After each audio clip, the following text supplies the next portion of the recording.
3, 2, 1. Hello, so we'll reconvene from closed session with nothing to report. And if you will please join me in the Pledge of Allegiance, please stand. And ready, begin. I pledge allegiance to the flag of the United States of America and to the republic for which it stands, one nation, under God, indivisible, with liberty and justice for all. Thank you very much. And Dr. Holman, if you would like to say a few words concerning Tanya Bartlett. I would. It just really pains me to have to share this, but on Sunday of just 2 days ago, we lost one of our great employees. Tanya Bartlett has served with us since 2016. She's actually a graduate of our system since their earliest years in elementary school all the way up through high school.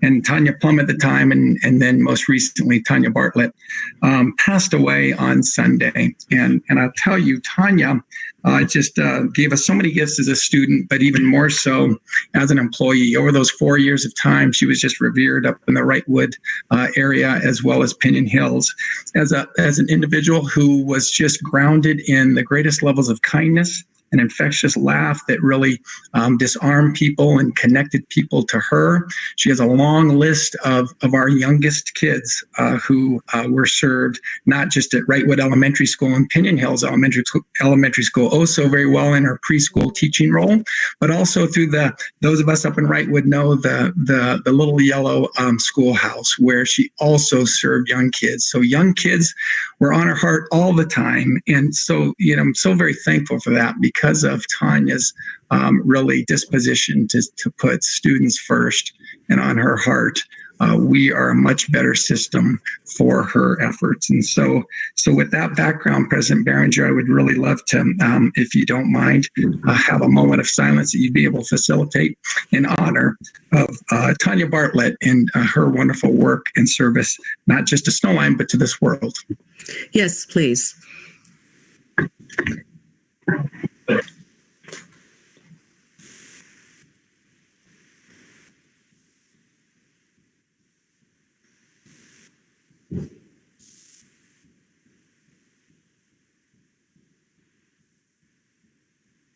And thank you very much for indulging us in that moment of silence. And that will then take us to our student presentations. Mr. Miller? Thank you, President Behringer. Good evening, everyone. Tonight we have the honor of having some wonderful students and their teacher join us today. First, I'd like to start off by introducing Mrs. Cheryl Bader. I had the opportunity to work for 5 years with Mrs. Bader at Phelan Elementary School. She was an incredible teacher, is an incredible teacher, but I really loved visiting her class on a regular basis. She had some of the best classroom management and classroom or student engagement strategies that I've ever seen implemented in a lower primary classroom. She was wonderful. Her children loved her and continue to love her. So with that introduction, I'd like to turn it over to Mrs. Bader. Mr. Miller, thank you. We decided to combine our language arts standards and our science standards and do something a little more hands-on in addition to the web-based learning that we've been doing. So we did a literature unit about animals and their needs, and we did some science work on ecosystems. And our culminating project of that was our animal habitat project. And when the kids presented, it was so obvious that they had they just enjoyed making those so much. I was so proud of their presenting in class. So we wanted to share that with you.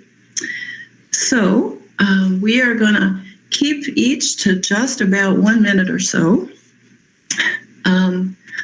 Although, of course, if you have any questions or comments, you're very welcome to do that, of course.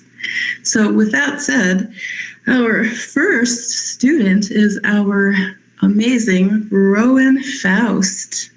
And so, Rowan, we are just thrilled to hear from you. Go ahead, Rowan. Thank you, Mrs. Bader. I'm Rowan, and this is Penelope, and she is Panda in the conifer forest. Pandas need bamboo of different types. They also need conifer forests. A conifer is a tree that has cones like a pine tree or fir. This is a conifer cone. There are only 1,864 pandas left in the wild. That might seem like a lot to you, but compared to 200 to 100 years ago, it wasn't very much. I'm going to show you a map. Very welcome to do that, of course.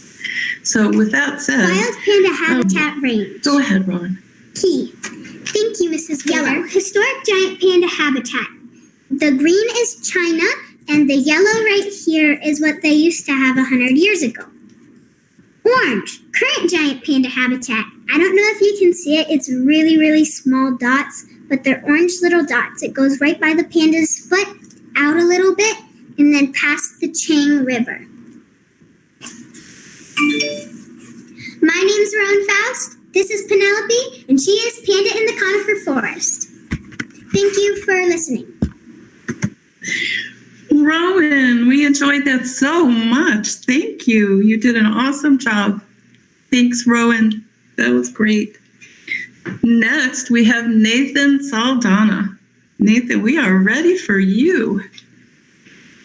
Hi, I am Nathan, and this is my habitat. This is the black American bear. They live in the forest, favorite food, fish, and they usually live near water where they can catch their stuff.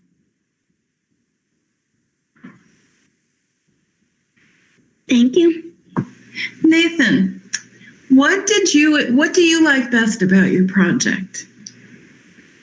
What I like best, what I did was making the lake of my project because I added rocks. I put a little bit of glue and I added rocks all around. And then I put these little blue things to make the lake. And they're actually called foam beads. Beads. Yep. Nathan, it's just beautiful, and we have appreciated seeing it so much. And thank you for sharing. Okay. Thank you, Nathan. Next, we have Adelaide Adame. Wait, don't hold it. Hi, I am Adelaide, and I made an eagle project because I like eagles, and I wish that one day I could ride one, like tame it. And here's my project that I made. It has these hills in the back, and eagles usually live near waters because their main food source is usually fish. But if they don't have it, they'll feed on tiny critters like rabbits, squirrels, and maybe raccoons.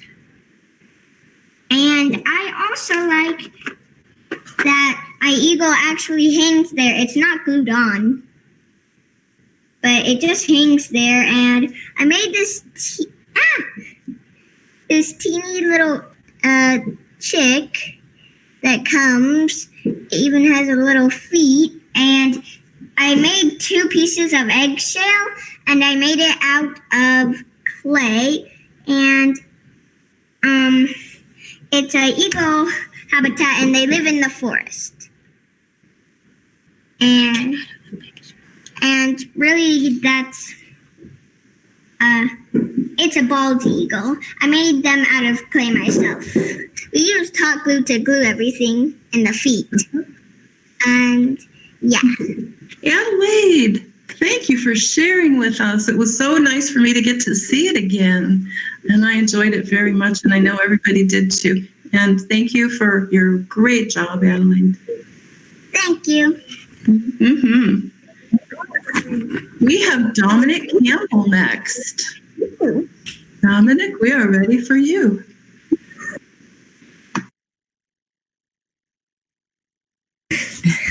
Was western gray squirrels live in the woods. They eat eggs, berries, and nuts from small birds. They live in a nest called a dray.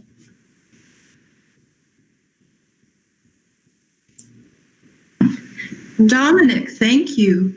You did a great job. Dominic, what do you like best about your project? I like the trees. Gluing the leaves on. And how did you make those trees? So I got these paper or something. Paper bag or something. And we spread these out and and then glued leaves with hot glue. Dominic, it's just beautiful, and thank you so much for sharing with us tonight. We enjoyed it very much. And Dominic, I will see you in the morning, right? So thank you. We are ready for Isaac Alvarez.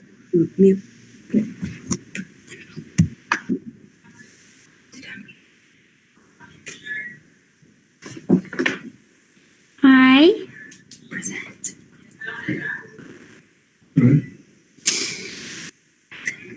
Is that? Oh. I made a forest habitat. And my animal is the fox, the red fox. Red fox predators are wolf, bears, and eagles. Their prey are mice and berries and other stuff.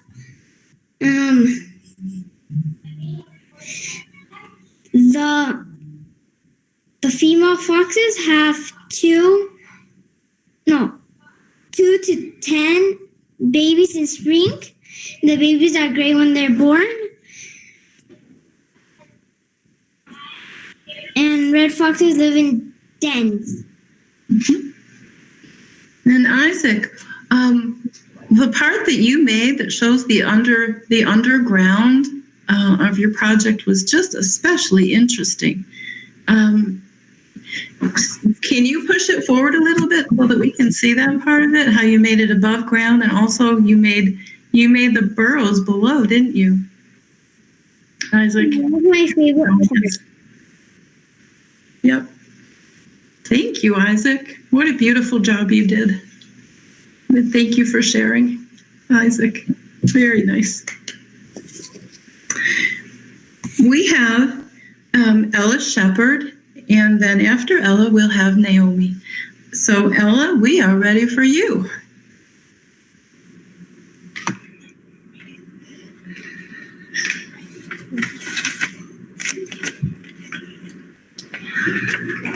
My name is Ella Shepherd. My project is the red fox in the forest habitat.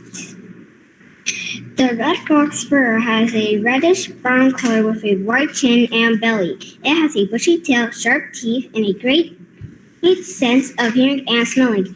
The red fox built a hole in the ground for a home called a den. The den keeps the kid or baby foxes safe and store food. The thing that I like best about my project was learning about the red fox and having fun making the project out of cardboard and paper. Thank you.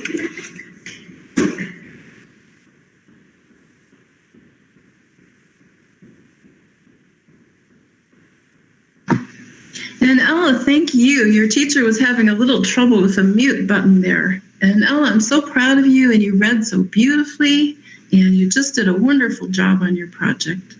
Thank you, Ella. Thank you. We are ready for Naomi Brown.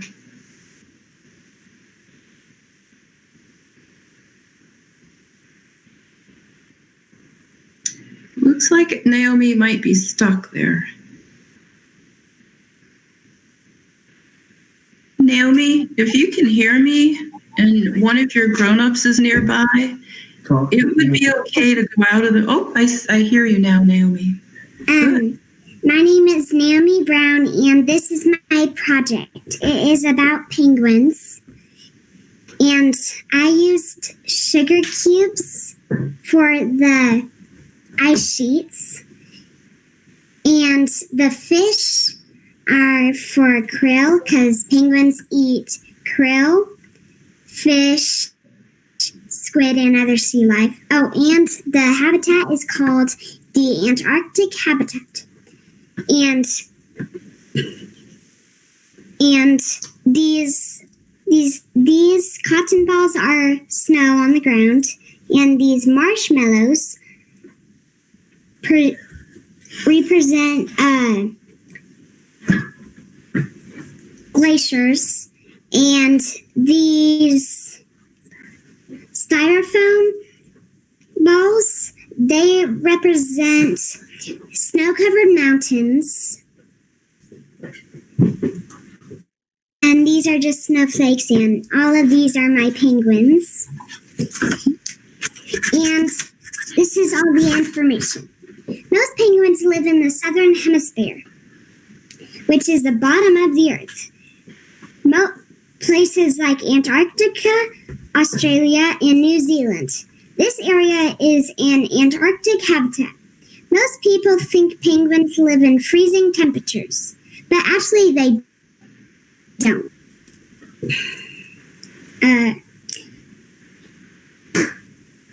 Most live on islands with moderate temperatures, still cold. They live on these islands because there are not many land predators to get them. Penguins can't fly, so they can't get away from predators quickly. But they're great swimmers, so that's the way to get away from predators. But penguins are actually birds, though. And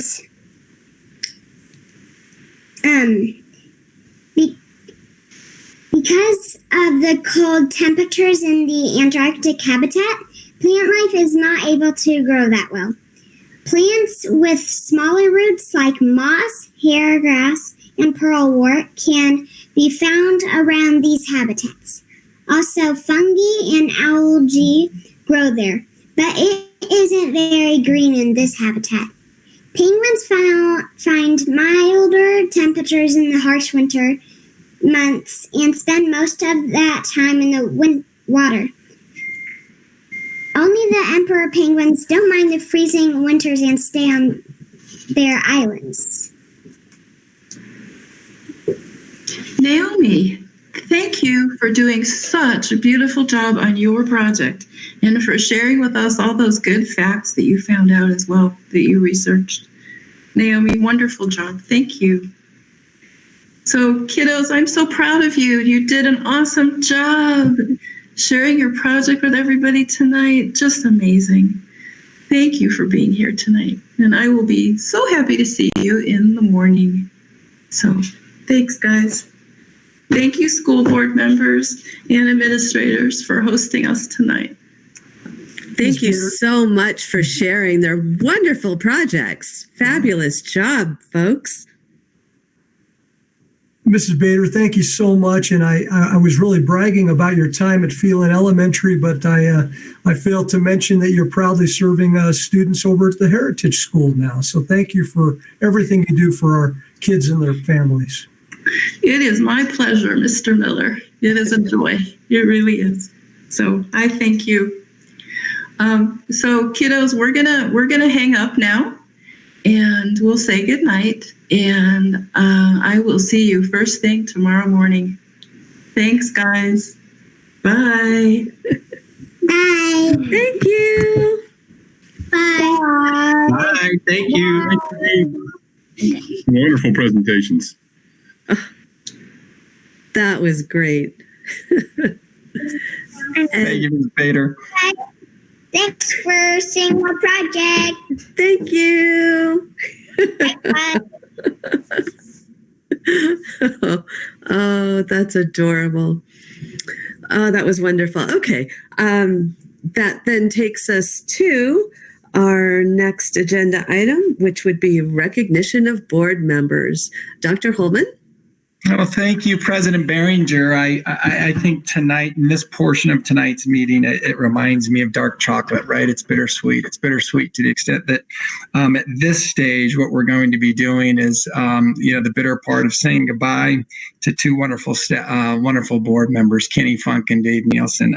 I'll get to that in just a moment. But, the sweet part, of course, is the capacity for all of us to recognize years of service that has just been so very meaningful to our district. From a process standpoint, President Behringer, just want to make sure you and your colleagues are comfortable. What we'll do is begin with Kenny Funk and recognize him, allow him to share his words, and then after he is done, then we'll do the same with Dave Nielsen.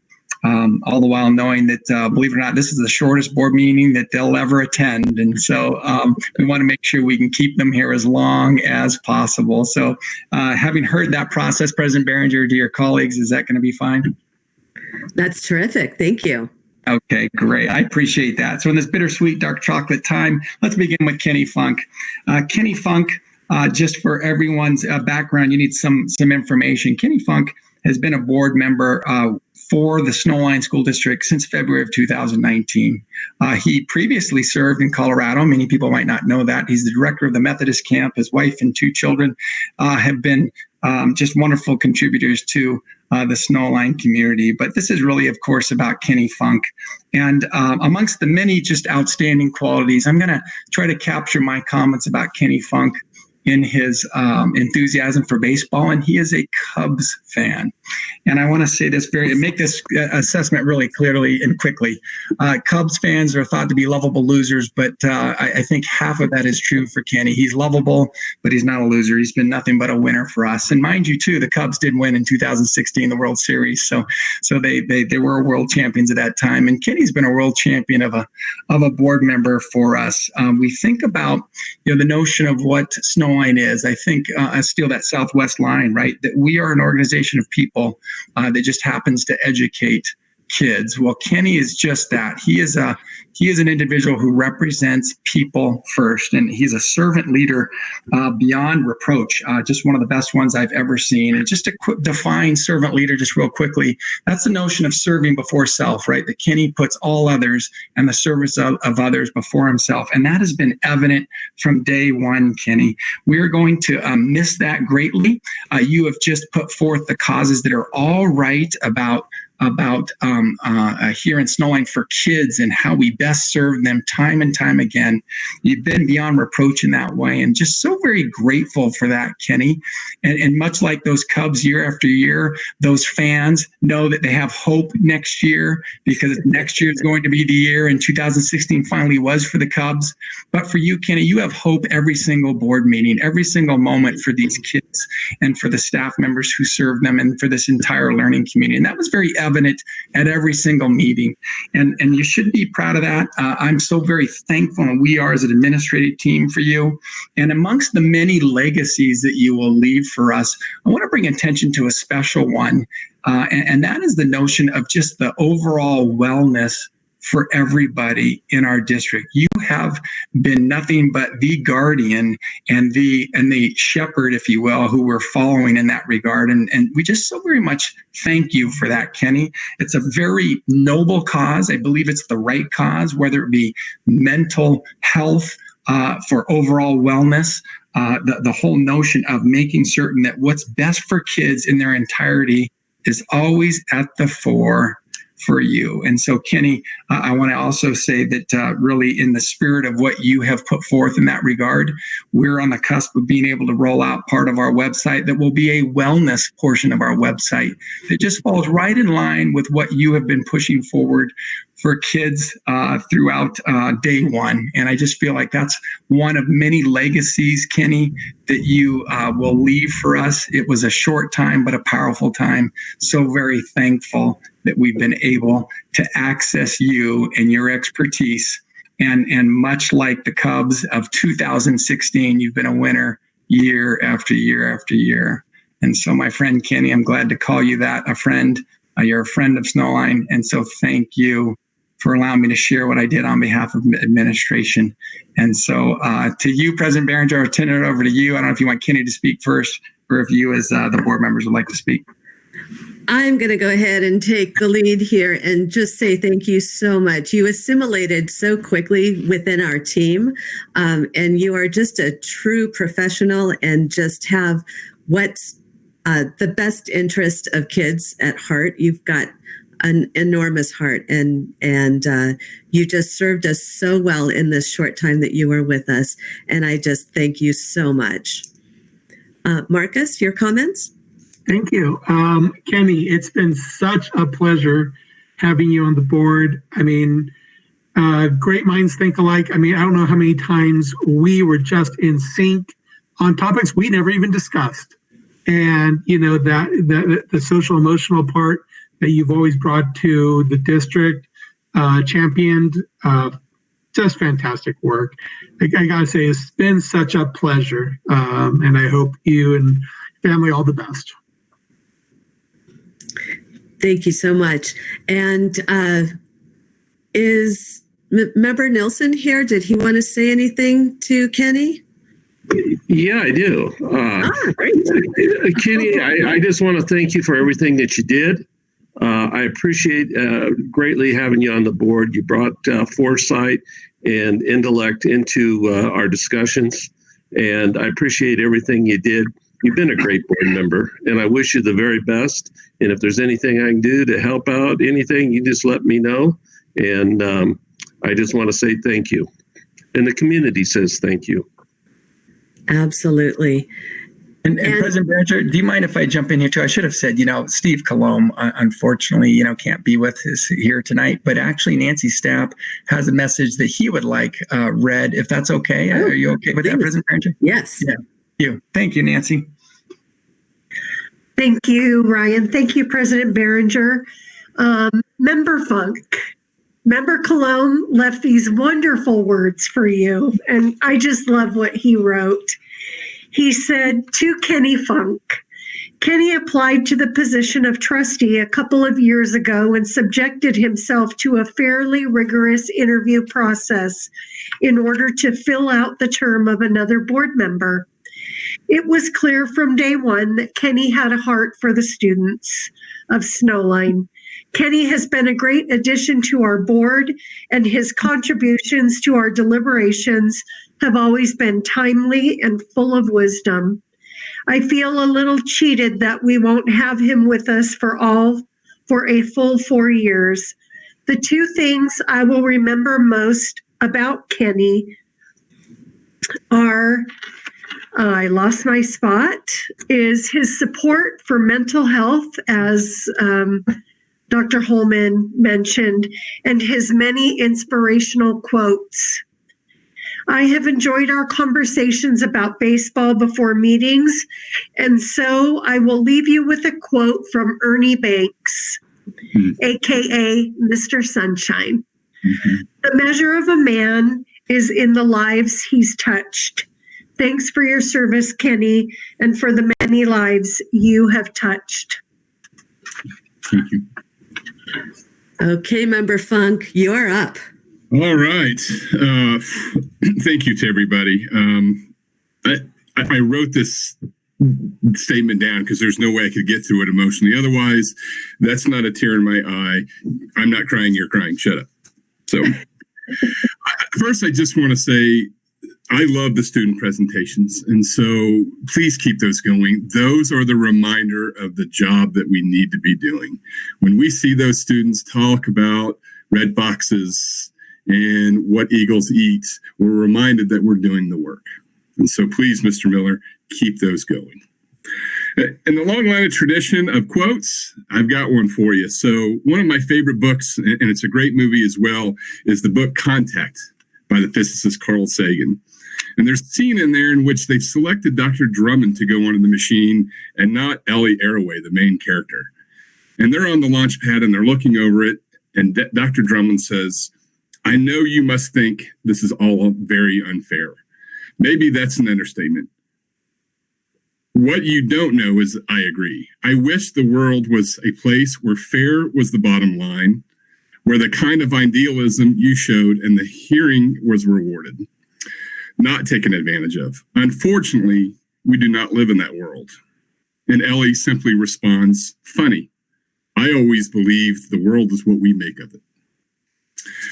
But first, I want to thank my family. Without them, there's no go. They were there for me. We did some difficult times. COVID was very difficult, but they showed support, and I want to say thank you to them.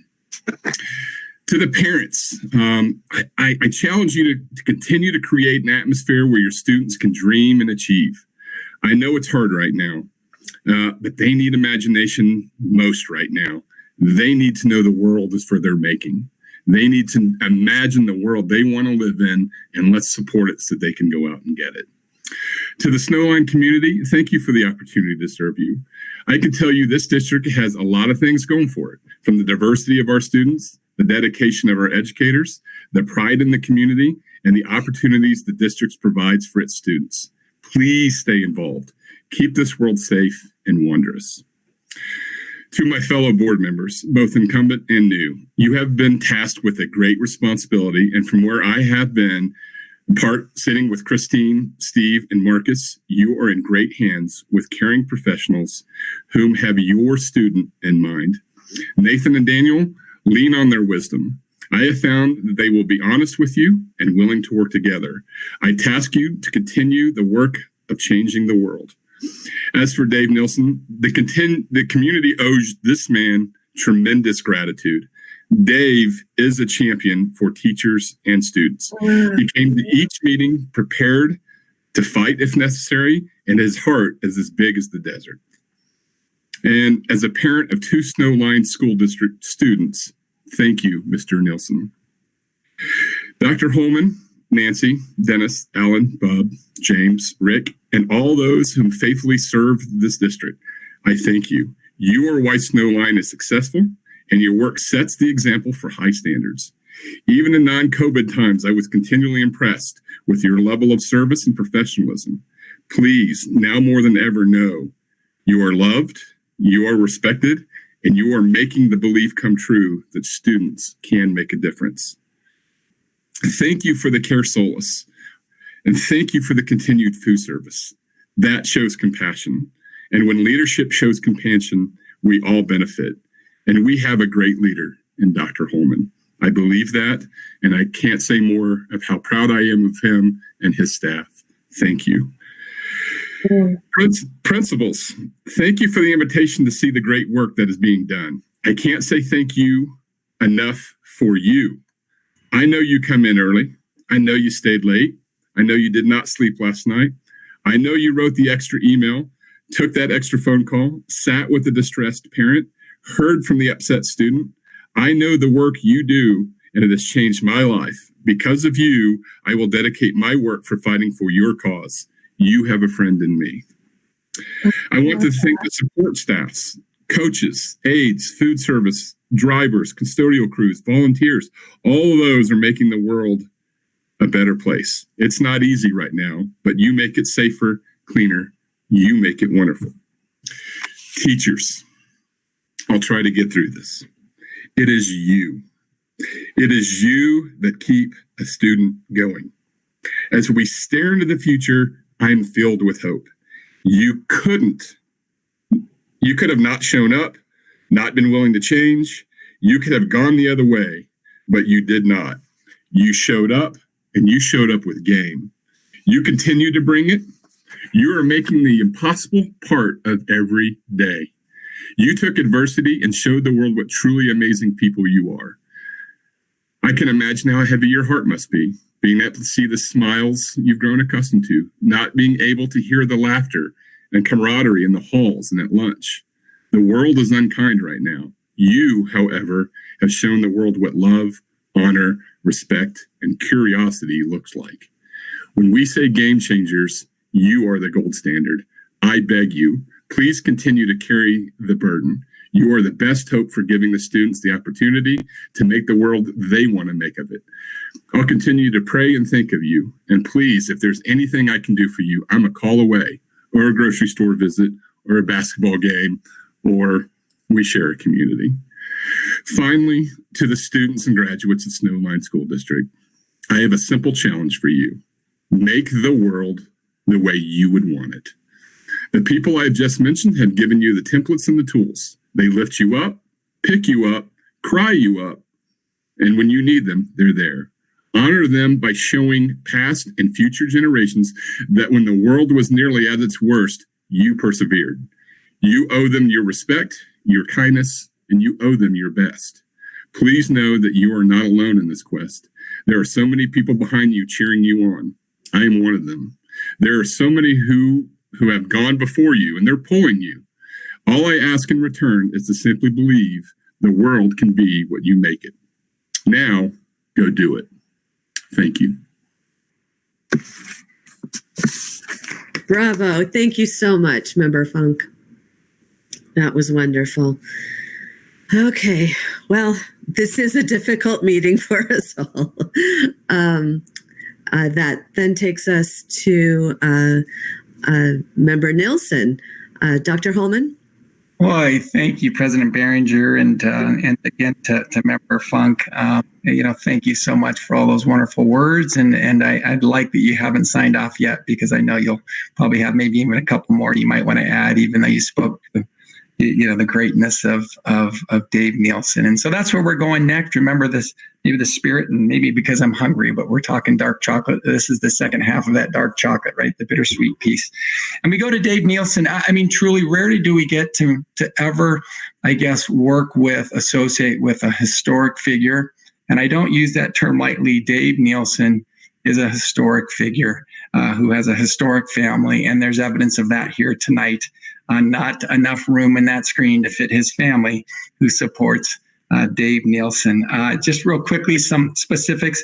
Dave Nielsen's first job with the district, and an incredibly important one, was in 1981 as a member of the very first board, when Snowline Joint Unified School District was unifying itself. I will tell you, he's a very young man. I was a student back then, and he was a very, very, must have been the youngest board member in the history of the world there. But with that being said, truly on that very first board, and you think about the challenge, truly, of bringing together multiple communities into what I would argue is the most important letter of the most important acronym to all of us, SJUSD, unifying a community through what I am biased toward, and that is the public education that every student deserves. What a powerful, powerful cause. And Dave Nielsen, that historic figure, was on that first board. And then he's a bookend. He truly is a bookend of history here in Snowline, because while Snowline is not done, and his legacy will never be done, he was a board member for 12 years as well, beginning in 2008 all the way until right now. Now, in between, he was a teacher for us, and we benefited so greatly from his teaching over the years. And he was also an administrator, director of maintenance and operations and facilities when Snowline was growing at its most rapid, when Snowline was growing so rapidly that roads were being put in with telephone poles sometimes in the middle that he would have to correct, and that portables were coming by the dozens at a given time. Dave Nielsen, that historic figure, was able to shepherd us through those times. And I would just say this, and just trying to encapsulate him, and I just consider him a friend like Kenny, and I think he truly has been the conscience of our community. It's not lost on all of you. His last name is Nielsen, and that Nielsen Road is named after his family. And while the spelling is incorrect, I want to be very clear. That's not his doing. He does know how to spell his last name correctly. That's due to the county and a mistake that was made that still to this day has not been corrected. Dave, someday we're going to have to do that. We owe that to you, to say the least, and not, if not very much more. But I bring up that history and all the roots of his family, his children who work and serve us so very well, his grandkids who've been going through our system and doing and being so successful, and of course Marlena, who I will tell you is a board member. I would say honorarily a board member, because Marlena, we've talked to you numerous times on the telephone. You do so very well maintaining that very busy calendar of Dave. And Dave, I've learned from you as a husband, what do? We ask our wives, where do we need to be? Marlena does it for you. Kathleen does it for me. Marlena, thank you too for your great, great efforts. But back to Dave and being really the conscience. You're also the heart and soul of Snowline. Kenny mentioned it very well, Dave, and I will tell you, you have always pushed us to be the best. From 1981, when I was a student, I recognize that now upon reflection. I wasn't smart enough to realize it now, but I reflect now and realize you did that back then. And Dave, you have done it all the way through 2020. Some evidence of that, you've been at the forefront of expanding programs for students, expanding programs on multiple fronts. And when we talk about our mission statement, ensuring endless possibilities for all students, Dave, you operationalize that as a board member by virtue of expanding career technical education with the help of all the other wonderful people who do that. But being the one who's leading that cause, being the guardian of that. And Dave, I just can't tell you how much we as a community need to be thankful to you, grateful for your actions, indebted to your service. And I guess I would just maybe finally, say in my comments with this, Dave. I've had the good fortune, and I don't want to leave off this family, but a good fortune of spending some time with your mother. I think, if I'm not mistaken, she'll be 101 years old in a week or so. And in having those conversations, I think about my mom too. And I guess I would say, Dave, maybe this is the greatest compliment I can give you, because your mom has been a legend here in this community and has built Phelan and the surrounding communities with hard work and so much more that I don't even know. But Dave, I will just say this, that knowing what I know about your mother, I think right now, the greatest compliment I can give you is I bet your mother's incredibly proud of you. So Dave, thank you. I turn it back over to President Behringer. We're gonna miss you greatly. Thank you so much. Most definitely, you will be missed, Dave. You have been a great mentor for me over the years, and just really, really helped guide the practice of being a good, ethical board member, and being that voice for all stakeholders is so important. And the way that you have such a passion and advocate for what's best for kids sets a great example. And you are leaving a lasting legacy.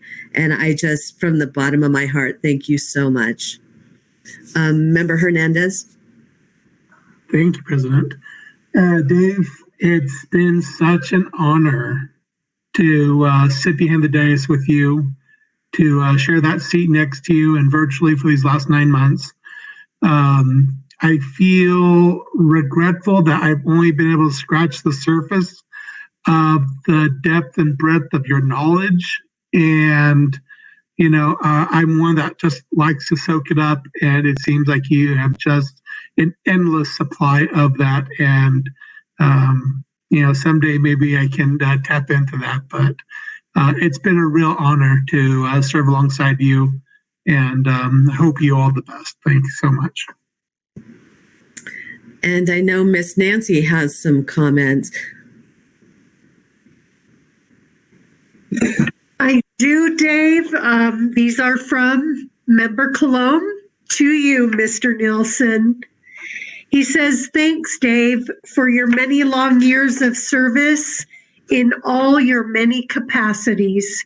You are truly a Snowline icon. You have always had the best interests of our student community in mind.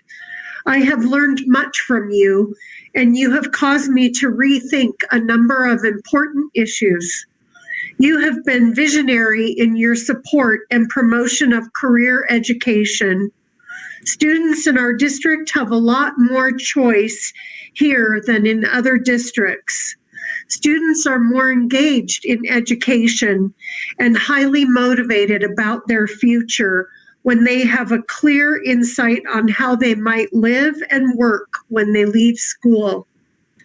Your leadership is making sure Snowline is operating in a financially responsible manner, is also representative of how much you care for our students. Snowline's ability to exercise its local control depends on our fiscal responsibility. I have been honored to serve on this board with you these many years, and I will miss working with you. May God continue to bless you. Thank you, Nancy. Were there other public comments? I do have some public comments for Dave if you want to do Member Funk first. Okay, yes, please. Member Funk? Dave, I just have 3 words. Gratitude. This district, this high desert, this state owes you gratitude, endless gratitude. You're a fighter and you're a champion. The second word is inspiration. You made me want to be a better board member and a better community member and a better understanding of all things. You were an inspiration to me. And last, probably the greatest title I can put on, a friend. As long as I'm here, I have a friend. And I can't say thank you, and you inspire me enough. Thank you, Dave. Oh, that's very kind. And Ms. Depp? Okay. All right, Dave, I have a couple of comments here that I'm going to read to you that I received from a couple of people that asked us to have these in the community comments. But you'll have checked out by then popping that cork on something chilling. So I need to do it right now. Okay, Dave? Okay. This comment comes from Tracy Stewart. She says, I am so proud to call you my friend, Dave Nielsen. Believe it or not, we have known each other for 37 years when Nielsen Construction built my home in 1982 in Phelan Heights. Wow, my friend. I cannot express how grateful and lucky I am to have met you all those years ago. A few years later, Jeanette Garrica introduced me to you as the new Career Center technician at Serrano High School. And your first words were, hey, Tracy, how are you? It's so good to see you. Then you looked at Jeanette and said, oh, yes, I know Tracy. Excellent choice, Jeanette. She's a wonderful gal. You are always kind and supportive. As an ROP construction teacher, you have taught so many Snowline students about construction through your love of construction and your commitment as a teacher to each and every student. As you decided to represent us as a Snowline board member, all I could say was, vote for this guy and he will make a difference for us, I promise. All these years later, I must say, I kept my promise and you most certainly kept yours. As a Snowline board member, you should be so proud of the fact that you have been able to rise above any situation and deliver the best results no matter what the circumstances. You have made tremendous strides with Snowline School District, and you have always thought about what is best for Snowline and Snowline staff and students. I hope you can now take the time to enjoy your beautiful family. Take some time for yourself and enjoy every moment of your life. Happy retirement, my friend. And please know your presence in our lives has made us all better people. With deep respect and love, Tracy Stewart. So, okay, and then I have another one here. I have another one, Dave. Okay. Okay. You might need a tissue for this one. Okay. It says, Dr. David Nielsen, aka Dad. This is it. 3 times serving on Snowline School Board, once in the 80s and most currently for the past 2 terms. You have given our district, teachers, and students a lot of guidance and support. You have advocated for teachers, even through tough times, which has resulted in smaller class sizes, early retirements, and support in the classroom. You have advocated for students. You have always supported student options and allowing teachers to teach different courses they have a passion for to spark interest among students. I thank you for that. You have supported our hands-on classes, aka CTE. You have always advocated for students to be prepared for work and college after high school. You believe in preparing students to have skills so they can provide for their families. I have watched our alumni videos posted on our district website. Almost all those videos reference you as their favorite teacher in our district. Your dedication as a teacher has crossed over as a member of our school board. I thank you for your support. From solar panels to fluorescent lights around campus, you have always been a forward thinker on how to save our district money. Money saved to support teachers and students. I thank you for your innovative ideas and creativity. Your love and commitment to our community and students will be missed. You had many goals and a huge vision when you started your journey with Snowline. You've done everything you have said you were true. You have said you were true to your words.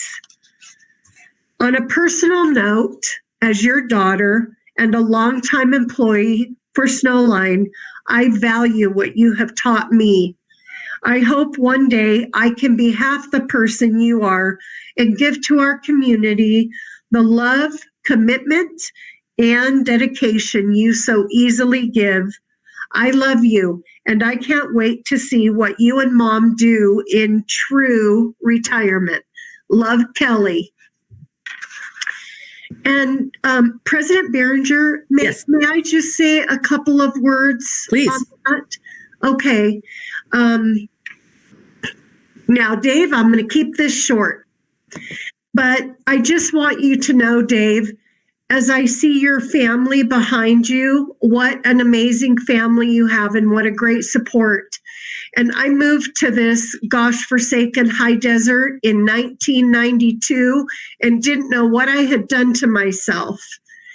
And I was driving down Nielsen Road one night, and it was 9:15 at night, and my car broke down. And I pulled over at the corner of the dirt road there, and I didn't have a cell phone at that time, and I didn't know what I was going to do. And believe me, I was a wreck. I was crying. I was all by myself. And this wonderful, sweet old woman came all the way out of her house down to the corner, saw my headlights there, and she helped me. She let me use her phone. She was so kind and so wonderful. And I had no idea who that was until years later, Dave, when you and I were having a discussion and you told me that that was where your mother lived. And so I am so grateful for your mom and for her help from me. And as I see your family all standing around there, Dave, one of my son just couldn't ever find his place to fit in at Serrano High School. And I'm looking at this picture of you all, and I see you who had my son, and he loved your ag science class. And I see Jen and I see Kelly, who, believe me, dealt with my son. And I have nothing but great appreciation to all of you and for all of the work that you've done, Dave, and to your whole family, you know, all of your family that I've gotten to meet over the years, and especially to your sweet Marlena. She's just been wonderful to help me. And so thank you, Dave, for all of your service. Thank you, Nancy. And by the way, I enjoyed having Danny in the class. We did too. We love Danny. And say hi to him for me. Okay, Member Nielsen, you're up. Wow. Thank you very much. I appreciate all the comments. I have my notes here. You guys have gone through lots and lots of them. And I just say, I would like to compliment all the board members that I had the pleasure of serving with over the many, many years. And there was a bunch of really good people. And I like our current board.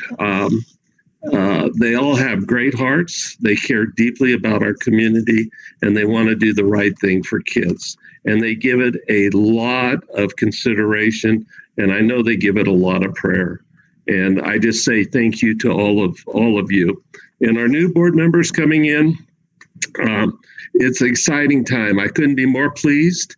It's time for some new ideas to come in. You guys are going to be bringing in those ideas, and I'm very excited about that. And it's time to get some new thoughts around. Talking to Dr. Holman, I didn't realize he was a student when I was a school board member the first time. And I think they were wrong. Somebody was saying something about 32 years. I believe it was Tracy. I think it was 22 years, Dr. Holman. I think it was about 22 years ago. But anyway, the things that I'm most proud of is our students, our parents, our staff members, our teachers, the people that do all the jobs within Snowline to support those classrooms, our administrative team. I've been around school districts a long, long time, and I can tell you the current administrative team we have at this Snowline School District is one of the best I've ever been around. They're knowledgeable, they're hard workers, they're very, very bright, capable people, and they're dedicated to working on behalf of the students within our school district. And from the community and from me, I just want to say thank you to all, especially what's going on right now. This is the craziest thing that you could ever imagine. What's occurring right now. And so I just want to say thank you to all those district administrators, site administrators for everything they do. This has been some tough times here. The one thing when we founded Snowline, we founded it on several principles. And those principles were that we wanted to keep our class size to where they were teachable. And so our class size was small. We wanted to make sure that we had input from the people in the community and from our teaching staff. We wanted to keep our salary as high as we could. We tried to keep it to the middle of our neighboring districts. We wanted to bring in the concept of teaching students besides the academics. Academics are extremely important, but so is students finding their niche, whatever that is. And we wanted to give as many opportunities to students as we possibly could for the amount of money that we had at the time. And that worked out pretty well. That philosophy went on for many, many years, and it still is the undercourse of Snowline School District, and developed a very good school district. I'm very proud of Snowline. I'm very proud of the people that work there. I'm very proud of our students. And I'm very proud of the things that some of the students at Snowline have accomplished within the community. They come back. We have many of them working within the Snowline School District. We have many of them working for the water companies. We have many of them working at the local resorts. There's lots of those students. And I'm just excited about that because it's great when our students graduating can make a good living right here within the area that they want to live. And they all told me when they were in high school and I was a teacher, they all wanted to move away, but they all start coming back. They all start coming back. And Dr. Holman, he fits right into that group, that's for sure. So anyway, I just want to thank all people that have been there. No one person, and you new board members are going to find this out pretty quick, is no one person does this. It's by a group effort. Have your discussions, be open and honest. Put your point of views out there to the best of your abilities. Argue your cases, but once the vote is taken, that's it. We all got to be part of that team and move forward from that point on. That served me well. The other thing that I've always done too, because I ask a lot of questions, and sometimes I ask some real hard questions. But I tried every time to let those administrators know what I was going to ask them, or if it was a principal, whoever it was, I called them up and they knew the questions I was going to ask them. And I always felt proud when they could make me be quiet really quick because I know they gave it some thought and they had some good rationale behind the decision making that they made. And so I just want to say thank you. If anybody wants to know the history, what we did right in the past, what we've done, we've gone through a few of these ups and a few of these downs. more than welcome to call me. And I'm going to be in contact with Nancy because I love to hear her voice anyway. And she'll know how to get a hold of me. So if you ever want to get a hold of me, get a hold of Nancy. She'll track me down pretty quick. And I love this community, the tri-community, and I'm going to be here for many, many years. And so if you want to know a little bit about the history, that's going to be great. And I'd be happy to share any information that I have with you. So with that, good luck.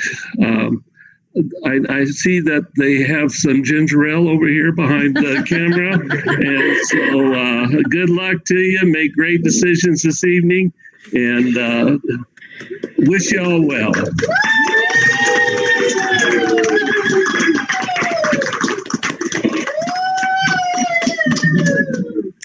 Okay. Well, with all that being said, you're both leaving huge shoes to fill, which then leads us into our. I'm so sorry. If I can interject, these are unprecedented times, just like was said so very well by Member Nielsen.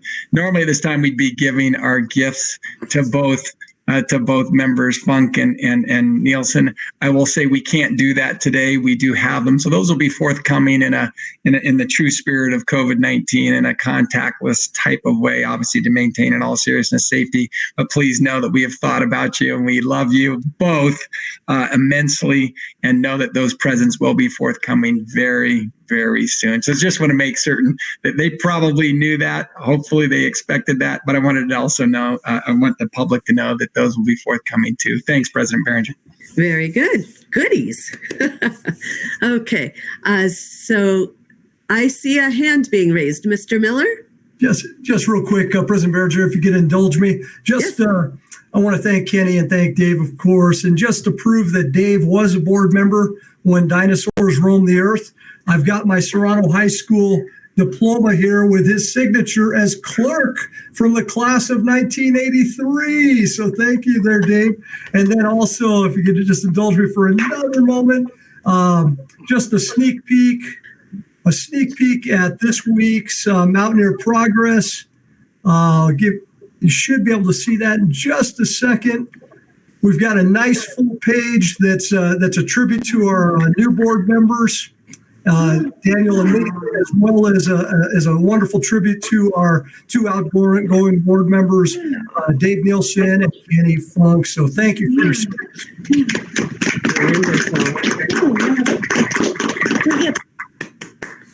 Wonderful, wonderful. Okay.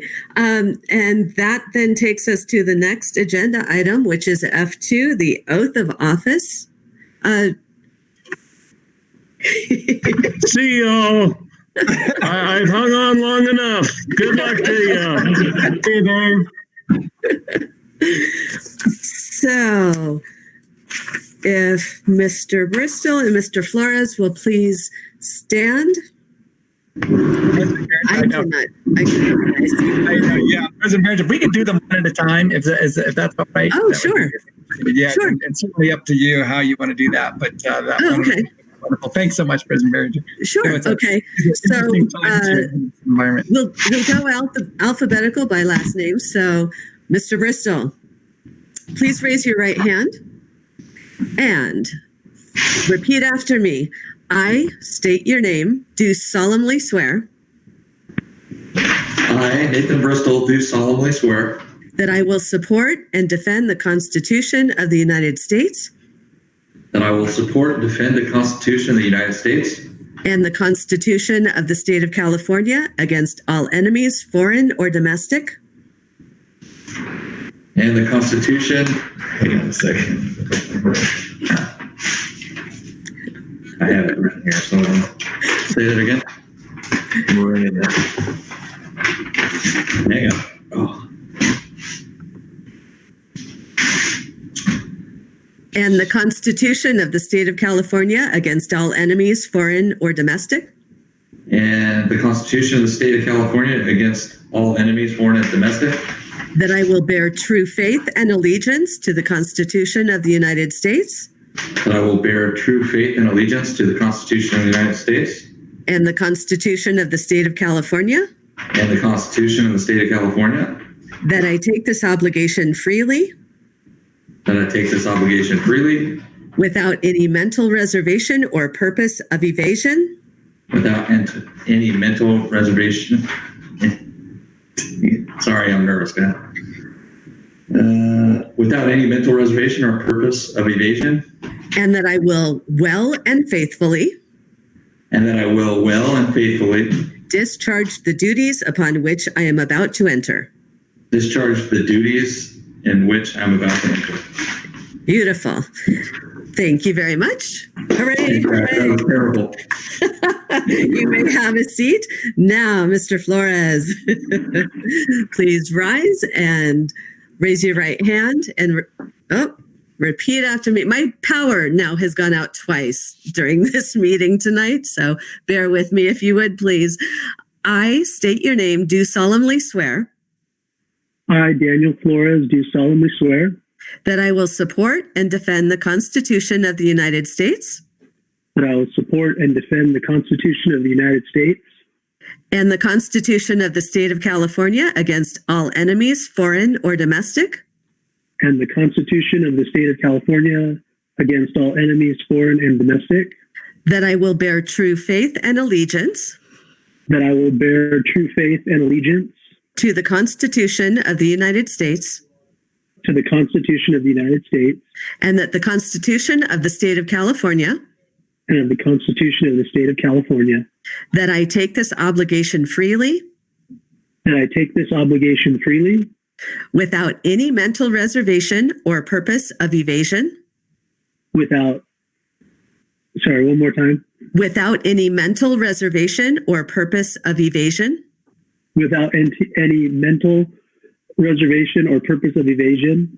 And that I will well and faithfully. Discharge the duties upon which I am about to enter. Discharge the duties upon which I am to enter. Very good. Congratulations. Okay, let's see then. Very good. Welcome. President Behringer, yes. I apologize. Member Colomb asked me to read a small statement to Nathan and Daniel as well. Oh, okay. May I? Please. Okay. Member Colomb says he would like to welcome Daniel Flores and Nathan Bristol as our new trustees. I look forward to working with both of you. Thanks for taking the time to challenge yourself to be a part of the greatest learning community in the high desert. Let me offer a few recommendations that I have found useful. 1, keep an open mind concerning every topic and listen very carefully to every idea. Try to erase any preconceived ideas you may have and don't rush to any judgments. 2, students come first. Do nothing that doesn't have their best interests in mind. And 3, stay focused on setting policy and vision. Stay away from involving yourselves in the day-to-day operations of personnel matters. Thank you, President Behringer. Very good. Thank you. And so then that takes us to item F3, election of officers, of which Dr. Holman will facilitate. Yeah, thank you, President Behringer. Welcome to new members Bristol and Flores. Order of business right now at this point in time, every year is for me to ask and call for nominations for the position of board president. Just to let everyone know after how this process goes, after those nominations are taken and nomination is taken a second and it's voted upon, then I will turn over the rest of the meeting back to the president, whomever that may be. So at this point in time, in my role, it's my duty to call for nominations for president of the board of Snowline Joint Unified School District. If anybody would entertain it, I would like to nominate myself for board president. I will second. Thank you. And I have a second already. So there's a first and a second. First, I'll call for, is there any discussion? No discussion. So are there any other nominations then too? Oh, go ahead there, Member Bristol. Is Christina done? Do you want to be nominated? Well, we do have a first and we have a second from her. And so I guess we'll, yeah, are there any other nominations there, Member Bristol, if not Flores? Oh, so hearing none, so I'll call for a vote. All in favor of having Marcus Hernandez be the board president for the 2021 year, please signify by saying aye. Aye. Aye. Aye. Yeah, I need a roll call vote, Ryan. I need a roll call. Yeah, I'm sorry. In this environment, we probably do need to do that, don't we? Sorry about that. So my apologies. I'm going back to a time that I'm hopeful for, right? When we're in person. So yeah, let me back up and say we will go by a roll call vote, and I'll begin with Christina Behringer. Christina? Aye. Thank you. And then Marcus Hernandez? Aye. Thank you. Nathan Bristol? Aye. And then finally, Daniel Flores. Aye. All right, so all are in favor and unanimously passed. President for the board, or of the board, excuse me, Marcus Hernandez. Congratulations, President Hernandez.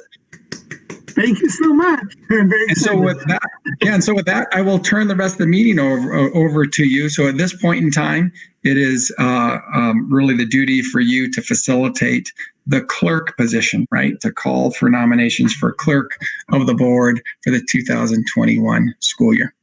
Yes, thank you. So yeah, as I guess we will take nominations for clerk of the board. Do we have any nominations?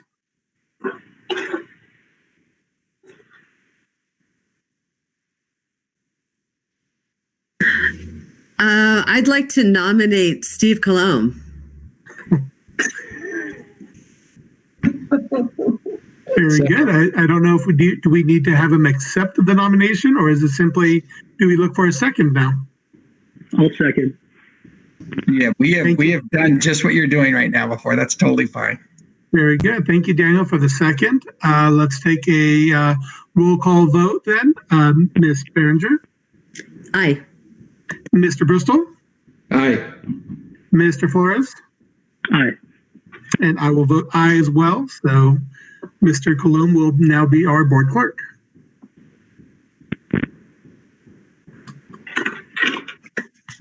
Thank you all for that.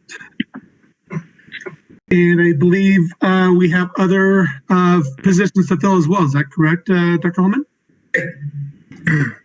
Make sure yes, I want to make sure I was off mute. You're exactly correct. The next would be clerk, and then moving forward be the San Bernardino County representative, and we can talk about that after that point in time. So after the clerk, it's the secretary. So We did clerk, Ryan. yeah, did I just say clerk? I'm so sorry. I'm going between my screens, and so then it's it's the San Bernardino County Committee representative, and then it's the secretary. My apologies there. So this would be for the representative to that committee of board members in San Bernardino County. President Hernandez. Yes, sir. I'm looking for that on the agenda. Sorry for that.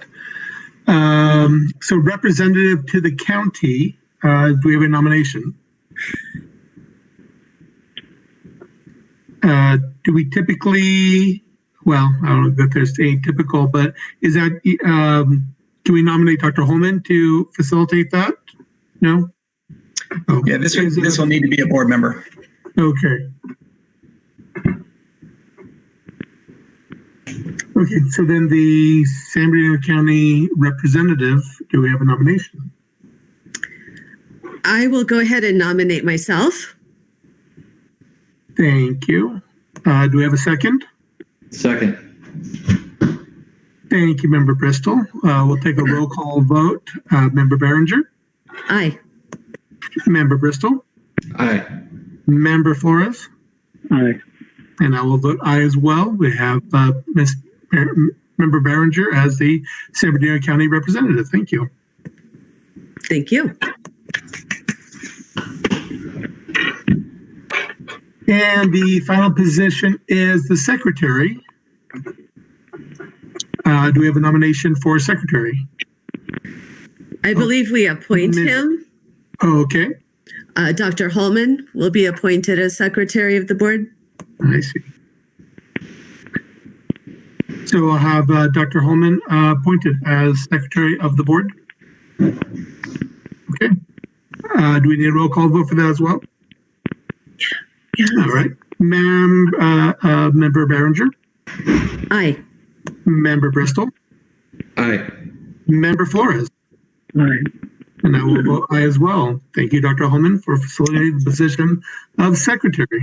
Well, thank you. Then next, President Hernandez would be us addressing board meetings, time, as it says on there, place, and certainly the dates for the coming year. What's been submitted, of course, are the dates that would mirror what we just had in 2020 for the 2021 year. That's the for the most part, the second and fourth Tuesday of months when we have two, and then you see some sporadic as we have before based on holidays, one meeting per month on that list. Yeah, I think that schedule has worked well for us. It serves us all well. And do we need a yes, Nancy? Thank you, President Hernandez. If we could do the dates and the time and the place all in one fell swoop, that'll work.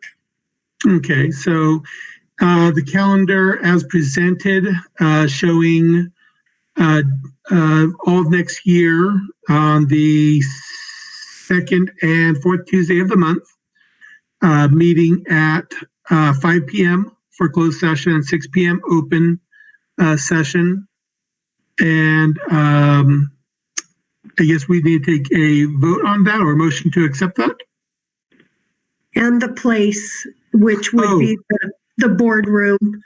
And yes, yeah, we need a motion and a okay. So then the place of a meeting for the time being is virtual. Right. Does that need to be included, or should we also motion that it's only the district boardroom? Well, I can tell you that usually we do the district boardroom, and then of course the board decides collectively if they want to hold it at a meeting. They can determine where they want to hold it if they want to do a special setting. And I always post on the agenda that it's by teleconference at this time. Okay. So that's not something that we need approval on. I see. So can I get a motion to accept the calendar of the second and third Tuesdays of every month as shown on the calendar, other than the months of March, July, November, and December, at a closed session meeting starting at 5 p.m., open session at 6 p.m. at the Snowline District Boardroom. Do I have a motion for that? I'll make the motion. Thank you, Ms. Behringer. Do I have a second? I'll second. Thank you, Member Flores. We'll take a roll call vote. Ms. Behringer? Aye. Mr. Bristol? Aye. Mr. Flores? Aye. And I will also vote aye to adopt that calendar as presented.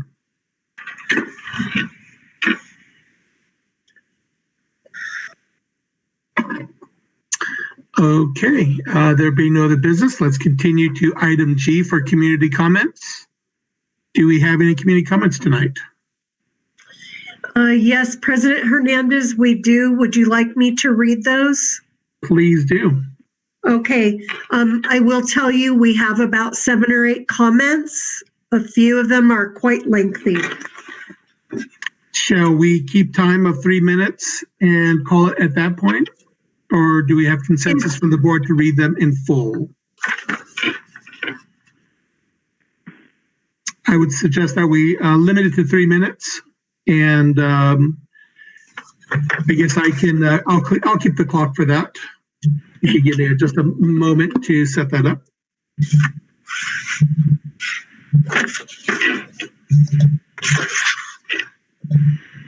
All right, whenever you're ready, ma'am. Thank you. Okay. This is an anonymous submission. Hello, I am the parent of a Snowline Joint Unified School District student and would like to express my views on the return to in-person learning, which I am 100% in favor of. My daughter is an elementary grade student who, until March of 2020, loved school. At the time of the shutdown, she was advanced beyond the required standards for the end of the school year in her grade level and likely the next grade level. She was excited to go to school mainly for recess and lunch, but also to learn and interact with her beloved teacher, friends, and other school staff. Since that time, she has become moody and defiant, despite weekly counseling sessions with our school counselor and a counselor she is seeing through our health insurance provider. She regularly tells me she hates school and doesn't want to do any of the work. A student who once was motivated to do anything it took, even homework, to have the privilege to attend school now kicks and screams at her caregivers and expresses how much she hates school and wishes it didn't exist. She now tells us she is a bad person because she doesn't want to participate with her class during class time or do any of the assigned work. I am pleading with you to consider my child, who in a loving education and mental health focused home has become angry, frustrated, and isolated as a 6-year-old.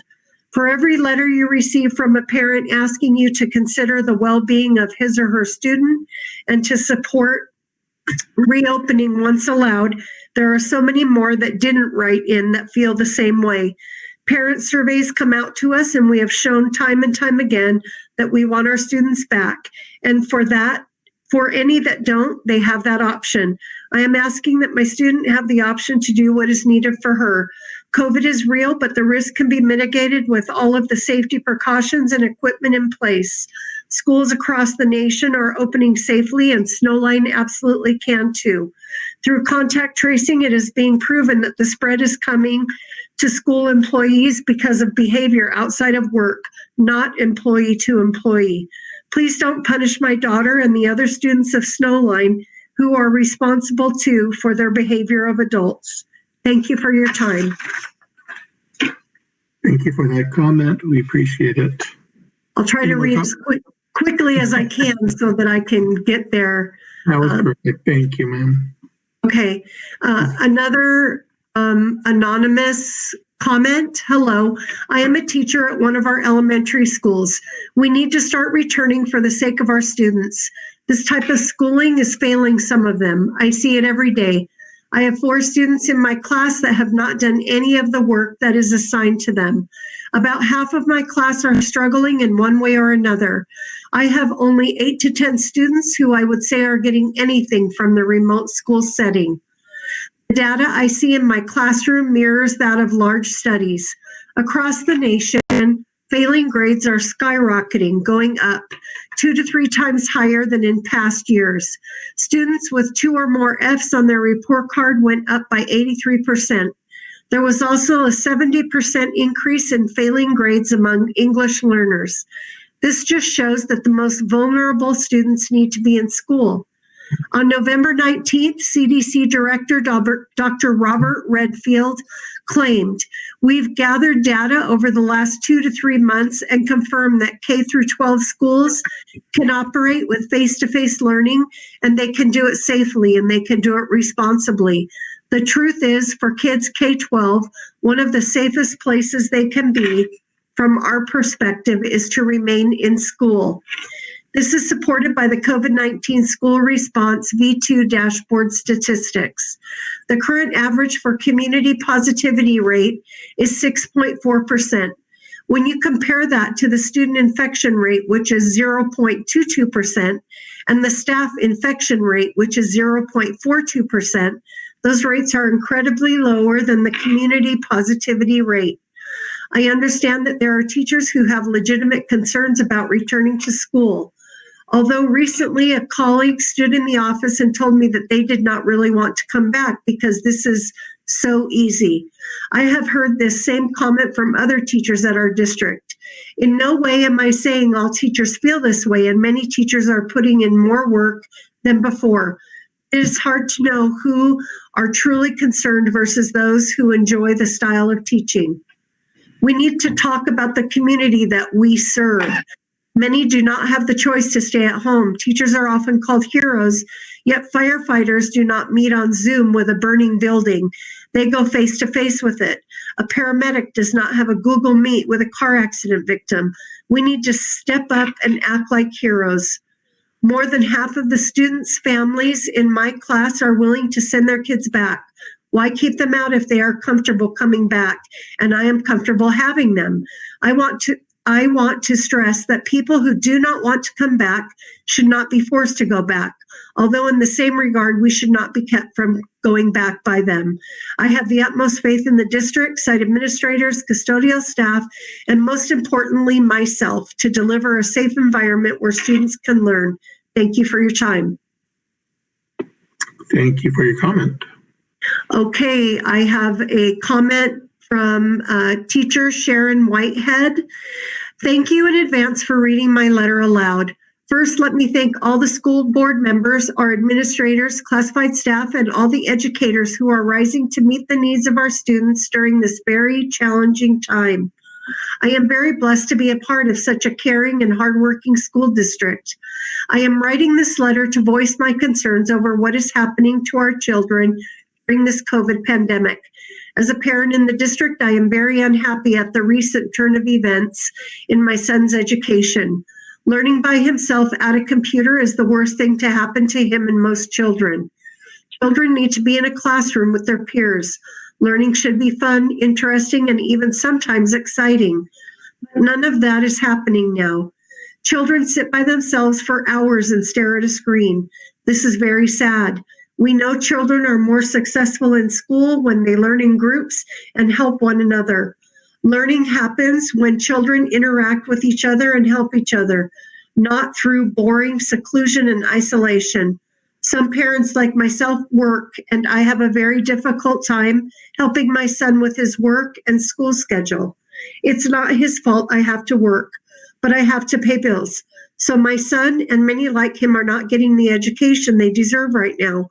Our children deserve a great education, period. I pay taxes and I expect my tax dollars to go to educating the children. How can I expect poorly educated children to run the world as successful adults? Our children are slowly falling behind in their education, and I just can't take it any longer. We simply need to stop this nonsense and open up schools. As a teacher, I am fully ready to come back to school. I am not worried about getting COVID-19, nor my son getting it either. If you go to the CDC website, you can see the current death rate for COVID-19. Here is the breakdown. 0 to 19, 0.003%, 20 to 49 years, 0.02%, 50 to 69 years, 0.5%, 70 plus years, 5.4%. As you can see, the death rate for COVID-19 is virtually non-existent for children. The death rate for adults up to age 49 is also very rare. As we age and have more health problems, COVID-19's death rate does increase. So if I were over 70 years old and have health problems, I would probably want to shelter at home until the nation gets herd immunity. Needless to say, our schools do not teach the elderly, nor do we have educators over the age of 70. Therefore, we can get the children to return to school ASAP. Of course, I know there are families and teachers who are not ready to come back to school. We could link those teachers and those students together. I am sure we can think of very creative ways to get everyone back to school who wants it and help those who need to stay sheltered from COVID. We all need to come together for what is best for children.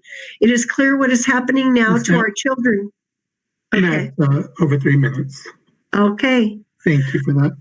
The next comment is from teacher Carol Fairman on returning to school.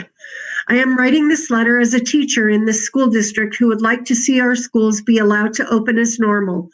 I remember in 1991 when I was first hired by this wonderful school district, and one of the buzz phrases in education at that time was critical thinking. We were taught in my college education classes to have children question and research ideas and theories. There are many questions that are not being addressed in our world today. Important changes are being decided for our state, our country, and our school district quickly and without question as to if this is the correct direction we should be going in. There are many scientists who think children should be allowed to go to school in the usual way. I have attached the link for the Great Barrington Declaration that explains this in more detail. At the present time, it has been signed by more than 893 medical practitioners and 12,662 medical and public health scientists. I know there are other teachers that feel the same as I do and would be more than willing to have the students in the classroom with minimal mask requirements. The CDC shows the death rate for ages 0 to 19 years to be 0.003%. I have always said to the people that a teacher in an elementary school is in a germ warfare every day. Masks in the school setting will only be more of a germ spreader. People touch their faces more than they are wearing a mask, which will lead to more germ spreading. Germs will accumulate in the mask, which will increase the chance of getting sick. When someone is sick, they should stay home and get better. I am seeing firsthand the gap growing bigger between the students who have support at home and those who have little support.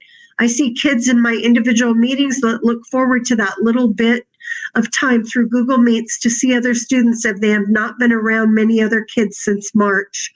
On the other hand, there are students who are excelling because they have support and intrinsic motivation to learn.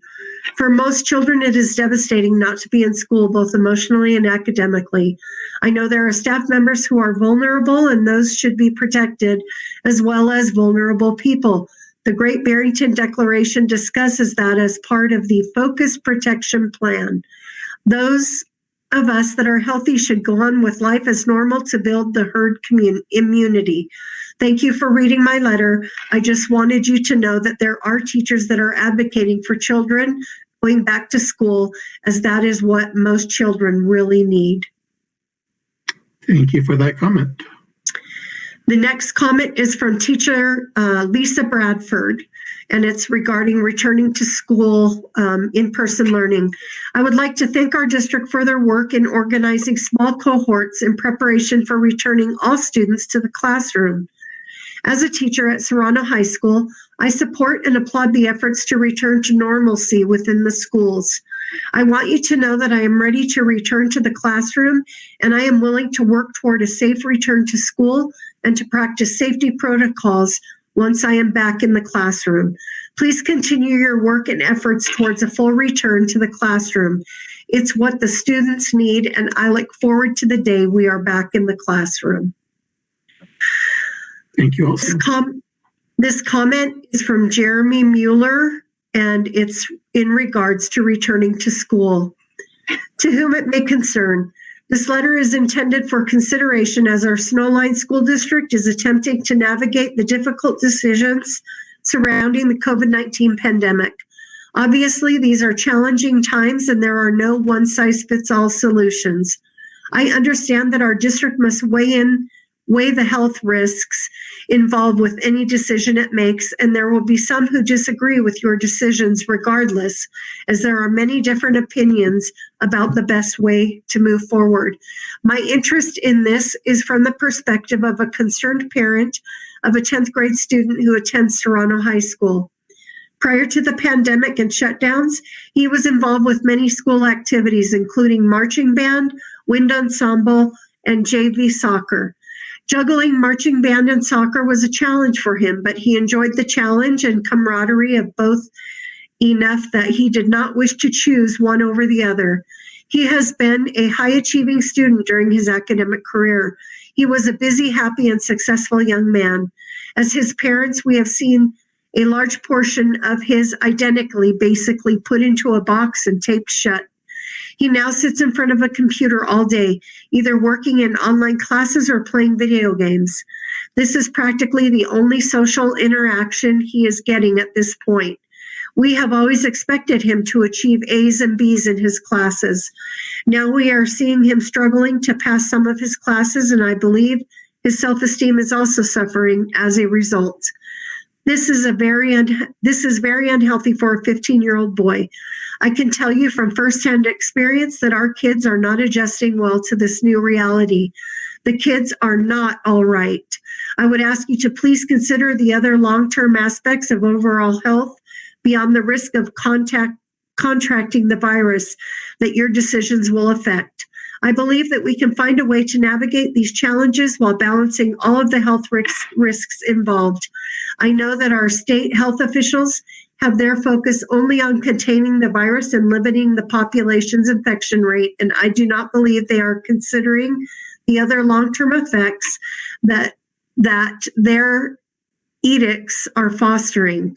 Please find a way to return our kids to a sense of normalcy and purpose that we all took for granted until just so recently. Jeremy Mueller, concerned parent. Thank you, Jeremy. This is from a anonymous teacher.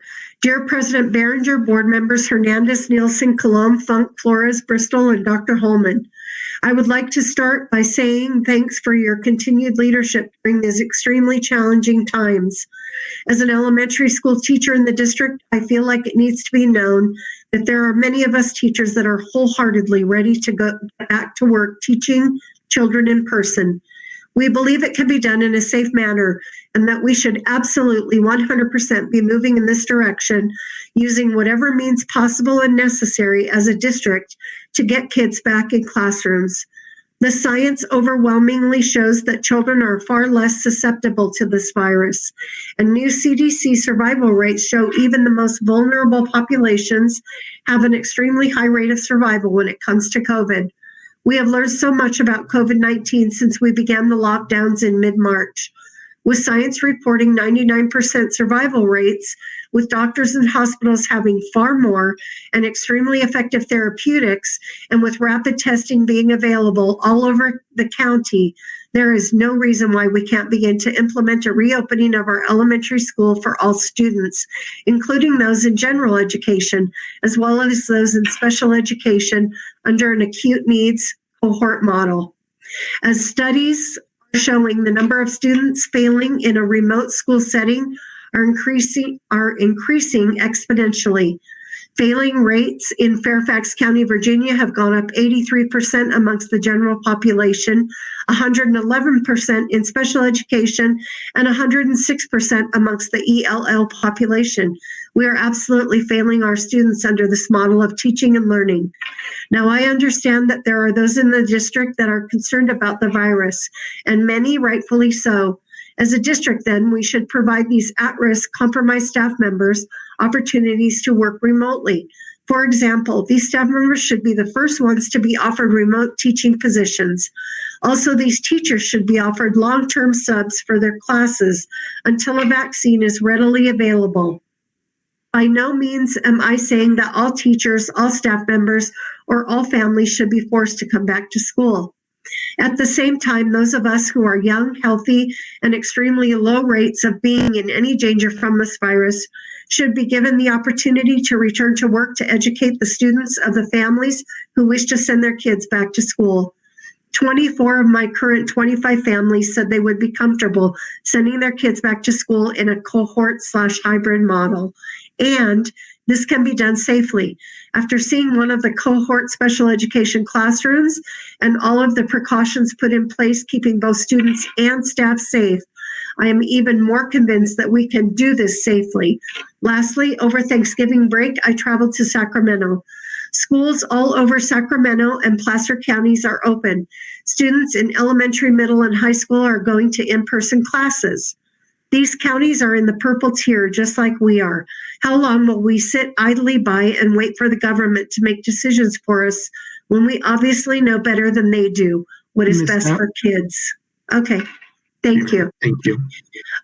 This comment is from Marlene Urban Funk, who is our outgoing member Funk's spouse. She says, I want to express my gratitude to the board and to the administration. You have had and will continue to have hard decisions to make. I feel that you carry the well-being of the students, teachers, and staff with great care and consideration. Life is throwing curveballs at all of us, and you are stepping up to the plate again and again on behalf of our community. Thank you for that. A special thanks to the board members who are stepping down. Your service and your character are contributions that I admire. To those stepping into the role of board member tonight, I hope that you are grounded in your values.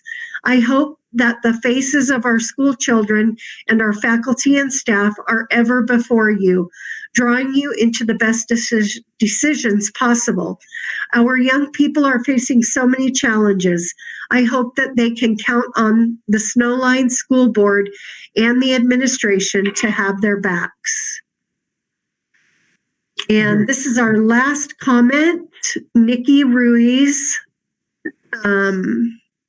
She says, my question is, when are we going to come up with a plan and stick with it? My fear is having in-person learning then shut down, which it already has for certain cohorts, and then students having to be back at home and inconvenienced in the students and the parents with schedule changes. Not all families are lucky to have a parent staying at home at all times. Like the San Bernardino School District finally decided to keep a distance learning for the rest of the school year, and a lot of family members were upset. But at the same token, the anxiety of the unknown helped so many families who were finally able to schedule for distance learning for the rest of the school year. We're already halfway through it, and I don't see the point of inconveniencing the students going back and forth in the unknown. For the students and parents, it gives some of us anxiety. We would like to know what the plan is and stick with it. We have already got used to distance learning. We might as well finish out the year with it. I feel we should follow in the San Bernardino School District footsteps and do the same, or at least consider it. Okay. All right, that concludes our comments. Thank you. Very passionate comments tonight. I do appreciate everybody participating in our meeting in that manner. I'm sure we'll be addressing many of those items discussed in our meeting tonight, so hopefully everybody stays tuned to that. That takes us to item H, the adoption of the agenda. Can I get a motion and a second to adopt the agenda for tonight's meeting? I'll make a motion to adopt the agenda. Thank you, Member Bristol. Can I get a second? Second. Thank you, Member Behringer. A roll call vote. Member Behringer? Aye. Member Bristol? Aye. Member Flores? Aye. And I vote aye. So we just adopted the agenda that we are cruising through already. See, that takes us to item I, the consent motion. I think it'd be in order to alert our newest members at this point if there are any items under the consent that you would like to have pulled out to discuss separately. Now would be the time. Other than that, I would like to have a motion to accept the consent motion as presented. I'll make a motion to accept. Thank you, Member Bristol. Second. Thank you, Member Flores. Any items to be pulled? No. Any discussion? Very good. Thank you. Let's take a roll call vote. Member Behringer? Aye. Member Bristol? Aye. Member Flores? Aye. And I'll vote aye as well. So the consent agenda is approved. We just approved items, the minutes of the regular meeting of November 17th, approved personnel motions, the authorization to piggyback on bids awarded on other public agencies and districts, the approval of the strong workforce strengthening post-secondary transition grants memorandum of understanding, approval of the professional development of the teaching pyramid, the final settlement agreement for special education student, and resolution number 21-1474 and annual developer fees, statutory school fees and mitigation payments report for fiscal year 2019-2020 in compliance with Government Code Section 66001 and 66006, and the ratification of the district financial transactions, taking us to item J1. Mr. Miller. Thank you, President Hernandez. Please bear with me while I put up my screen here.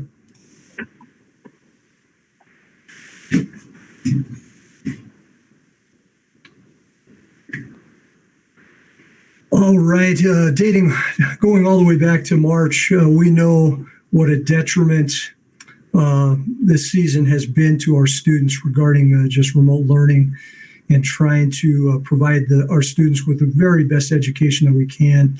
We cannot possibly ask anybody to work any harder than they already are.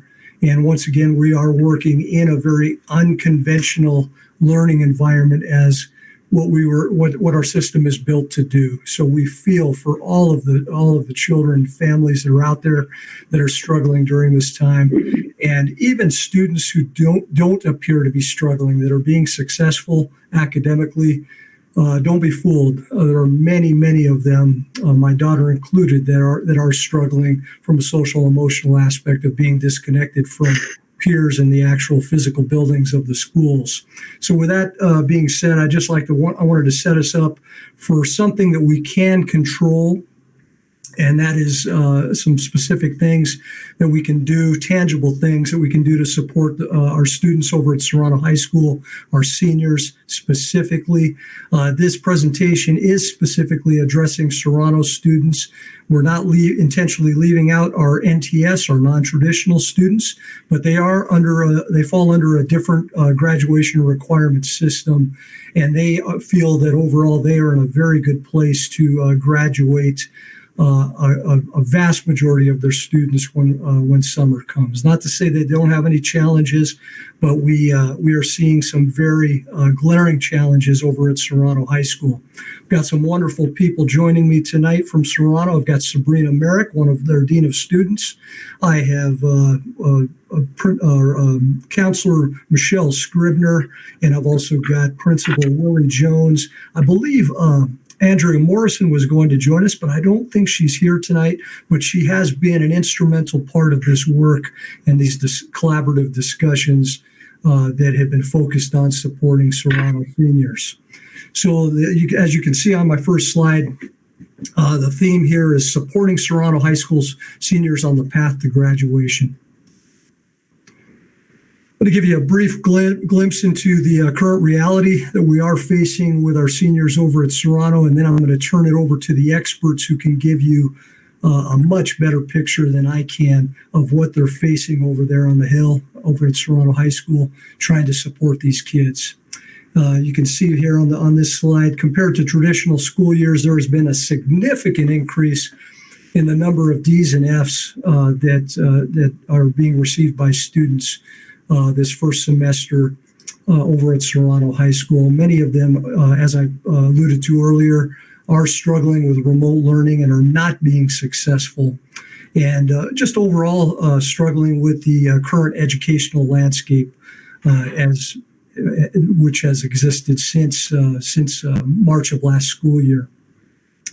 Strategic action needs to occur to ensure that the seniors at risk of not graduating are set up to successfully do so in June.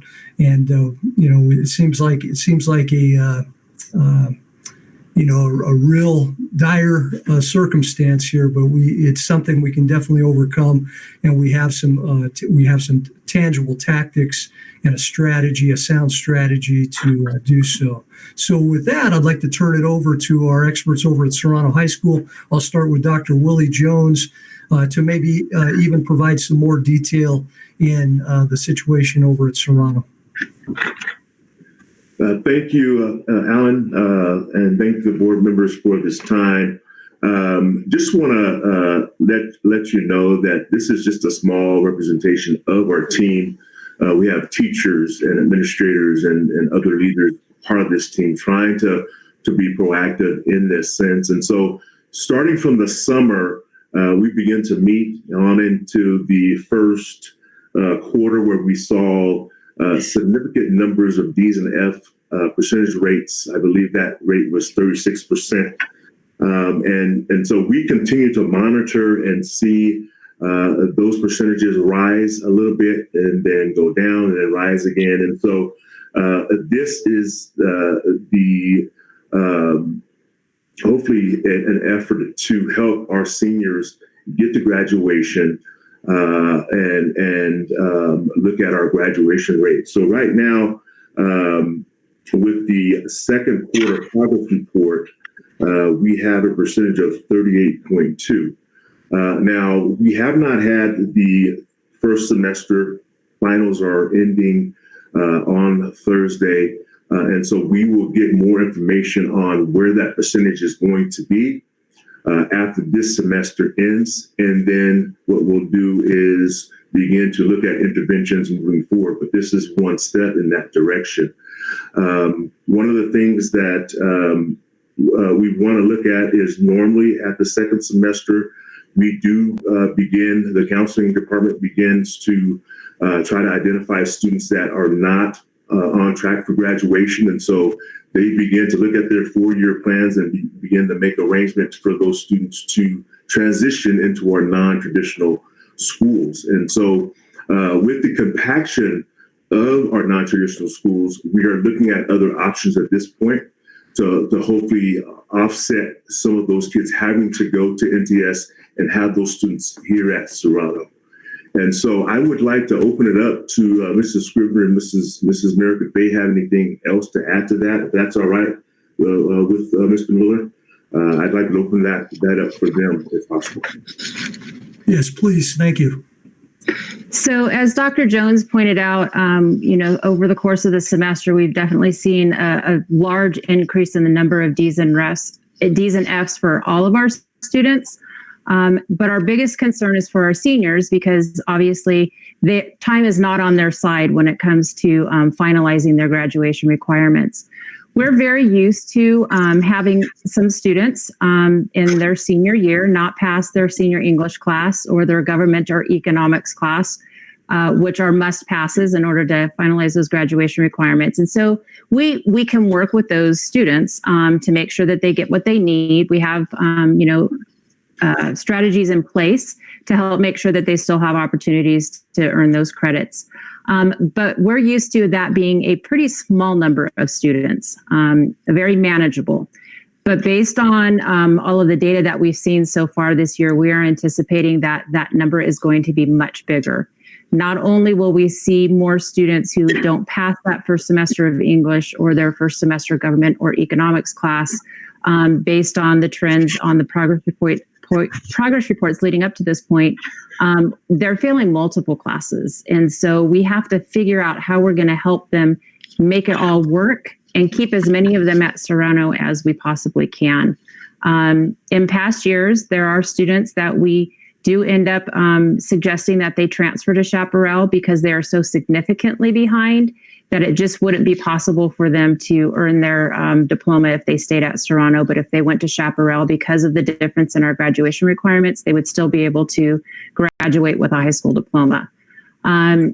We know that Chaparral can't take every student who may not be able to meet those requirements at Serrano this year because of the unusual circumstances that we have.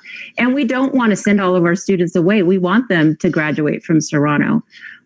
So we've come up with two different possible ways to help meet that need. The first is that if they do fail the first semester of English, we would have one of our English teachers take on an additional class during the second semester to be able to teach that first semester again to those students who have failed it the first semester. So they're still working with their a Serrano teacher. They will still work on the capstone project that is so integral to their total year course for English, but we're keeping them here at Serrano. And then we would do the same thing for government and econ. Because those are semester classes, if they failed government in the first semester, it's going to be offered in the second semester to the students who are in economics first semester, so we can make that work. So I think Mrs. Merrick is going to talk a little bit more about what the English program might look like, but that's one strategy. The other strategy is to consider a reduction in graduation requirements. We had a lot of conversation about this. It was not an easy thing to come to because we would never want to water down the value of the diploma. But when we compared our graduation requirements to surrounding high school districts in the high desert, Serrano has always required 230 requirements or 230 credits whereas all of the other districts require 220. So we talked about the idea of decreasing that 230 by 10 credits, putting us on par with the other districts and giving us a little bit of flexibility for how we can make room in a senior's schedule in the second semester to make sure that they get all of those core subjects covered. The decision that we came up with was to reduce by 10 credits in the elective category. Elective, a lot of times people think, oh, you mean you're picking on all of the teachers who teach electives, but really elective credits can be any subject. For instance, math is a 3-year requirement. Students have to have 30 credits of math to graduate, but we encourage so many of our seniors to take math in their senior year because of the value of having that 4th year. That 4th year of math actually ends up counting as elective credits because they've already fulfilled the first requirement. So we felt like the elective category wouldn't target any one particular subject, any one group of classes or teachers. It really is a category that kind of is spread out across the board. And so that's why we felt it wouldn't be quite as, focused on any one particular area. So those are the two different strategies that we're basically proposing that we put in place for our seniors for the second semester to try and keep as many of them with us at Serrano and get as many of them as we have been in the past to that graduation where they're getting that diploma.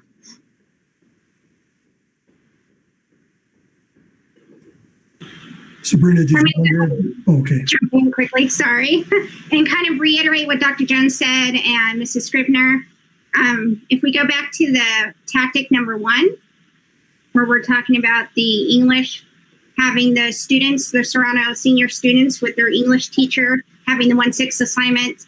And when we met with English last week, they were really on board with this. They want their students to be able to stay at Serrano. They want them to work on the curriculum that they have and have it in line with the capstone and not unduly impact NTS and Snowline Academy, and be able to have that class as, have it as an A through G for students that need an A through G credit, and then possibly having it also for students that need the credit recovery, so a C or higher for A through G, and then either a pass or fail or, a slightly lowered expectations for students that just need it for credit recovery. So that's something that we're working on with the senior English teachers, the PLC, to come up with exactly how they would want to see that class. And then we did also meet with the head teacher learning leaders who were on board with both tactics when we brought that up.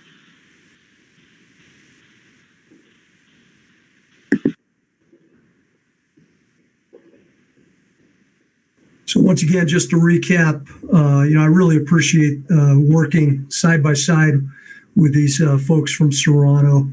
Their heart's in the right place.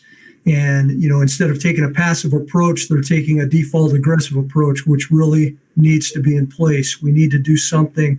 We owe it to these kids. They didn't sign up for this. We didn't sign up for this. We've got to get our kids across the finish line here. And I appreciate it. It's a conservative approach. It's still, making our core subject areas a non-negotiable there. We're still requiring our kids to complete that, but we're going after a benign area, or I don't want to say less important, because we believe we have a nice, robust elective system at the high school. But I would say that this is an area that we can free up a little bit to give the kids the wiggle room, the students the wiggle room that they need to finish up successfully in the second semester. It's still going to be on them. They're still going to be accountable for their own learning, but at least we can reach our hands into that pit that they're in right now, lift them up, and give them the appropriate scaffolds that they need to be successful and walk across that graduation stage at the end of the school year. So once again, the strategy or the goal is simple. It's ensure that Serrano High School seniors are afforded every reasonable opportunity to graduate on time, and then go into the tactics again, allowing teachers to work 1/6 assignments so that they can keep kids enrolled in their classes or enrolled at least with a Serrano English teacher as one example, so that they can continue to work on those those capstone projects, and as well as participate in those second semester classes to make sure and ensure that they have the appropriate amount of core subject credits by the end of the school year, and doing the same with econ and government. So if they've failed one or the other class the first semester, they'll be able to double up in the second semester and be able to make up those credits, putting them back on the trajectory for graduation. And that tactic 2, just going back to what we've been talking about, strategically targeting those elective credits so that we can free up space in their schedules to make up those core subjects that they failed in the first semester. And just a note there, Serrano currently has 70 elective credits as a requirement to graduate. Anything else from the Serrano folks here? All right. I think Mrs. Behringer had a question. If I may. You may, please. Okay, thank you. I just wanted to validate the fact that for those courses with the seniors concerning the English, the government, and the econ, they will still be required to meet the threshold of a C or better for those. In order to pass and earn the credits, they have to have a D-. In order to earn A through G credit, which is those college entrance requirements, they have to have a C- or better. Okay, thank you. I had some questions. Early in the presentation, you had some statistics in there, 38.2%. Was that the percentage of students currently in this category, or is that an increase amount? That's the number of students who had a D or an F at the end of the second quarter progress report. So it's not specific to just seniors. That's our overall number for all students at Serrano that fell into the D and F category. Do we have a statistic on just seniors? I do not have that. And that's that percentage represents out of all of the grades given for the second quarter progress report, 38% of them were either a D or an F. Okay. And just to be clear, President Hernandez, that was a very good question. Wanted to be crystal clear to the entire board that this is not a problem unique to Snowline. This is a problem that exists across the high desert, across the county, and across the state, across the nation for that matter. Of course, yeah. I do want to ask a question. What is Chaparral's current capacity to receive students? How many do we know what they can receive right now? When we last met to talk about the potential of a high number of students needing to transfer, I'm trying to remember if it was for Snowline Academy, because we have some seniors taking classes concurrently at Snowline Academy to also try and get back on track. And they said they could take about 50. I want to say that Chaparral is somewhere around that number. I can't say for certain, but I could certainly get that number and make that available to Mrs. Stapp to get out to the members who are interested in having it. Yeah, just curious on that rough number. So potentially accommodate up to 100, give or take, students on that NTS platform. In terms of the two tactics, what about melding the two? You know, perhaps somebody would benefit from the reduced credit, but with the addition of an English course, make sure that they complete or clear that prior F. Is that any idea or option? So the idea of reducing the elective credits by 10 was so that we could have room within a student's schedule to put in English or another core subject that they still need to pass in order to fulfill the graduation requirements. So we don't want to just say we're going to tell all seniors, hey, guess what? You don't need 10 elective credits. It's really to give us some room, because we can only give students 6 classes in their Serrano schedule. And so if they're taking an elective class, and that's going to keep us from having a spot in their schedule to give them their English class, then by reducing that elective requirement by 10, it would free up. We could take a class out to put an English class or an econ class into their schedule to make room so that they could earn those credits that they need for the core subjects. I see. I understand. Thank you for that. President Hernandez. Oh, could I just address President Hernandez real quick on the question you asked about Chaparral? Just please keep in mind that because of these unique situations with students, there are a number of students that are failing that normally would not have failed, that have been on the bubble. So they're very close to the Serrano graduation requirements. So just please keep in mind that Chaparral is usually a contingency for students that are so in the hole, and not close to those 230 graduation requirements. So I just want to put that out there. Yes, most definitely. Member Bristol, you had a comment? I was just going to say any tactic that we could push forward that's going to help these kids that have had their lives turned upside down would, both of those options sound great. And I don't know how I would suggest implementing all of those options that you have. Whatever supports those students completing their required classes to graduate. That's what we got to do. Yeah, this is an excellent equity piece to really boost up those that need that additional. Are we compiling any kind of demographics on those in this target group that we're speaking of?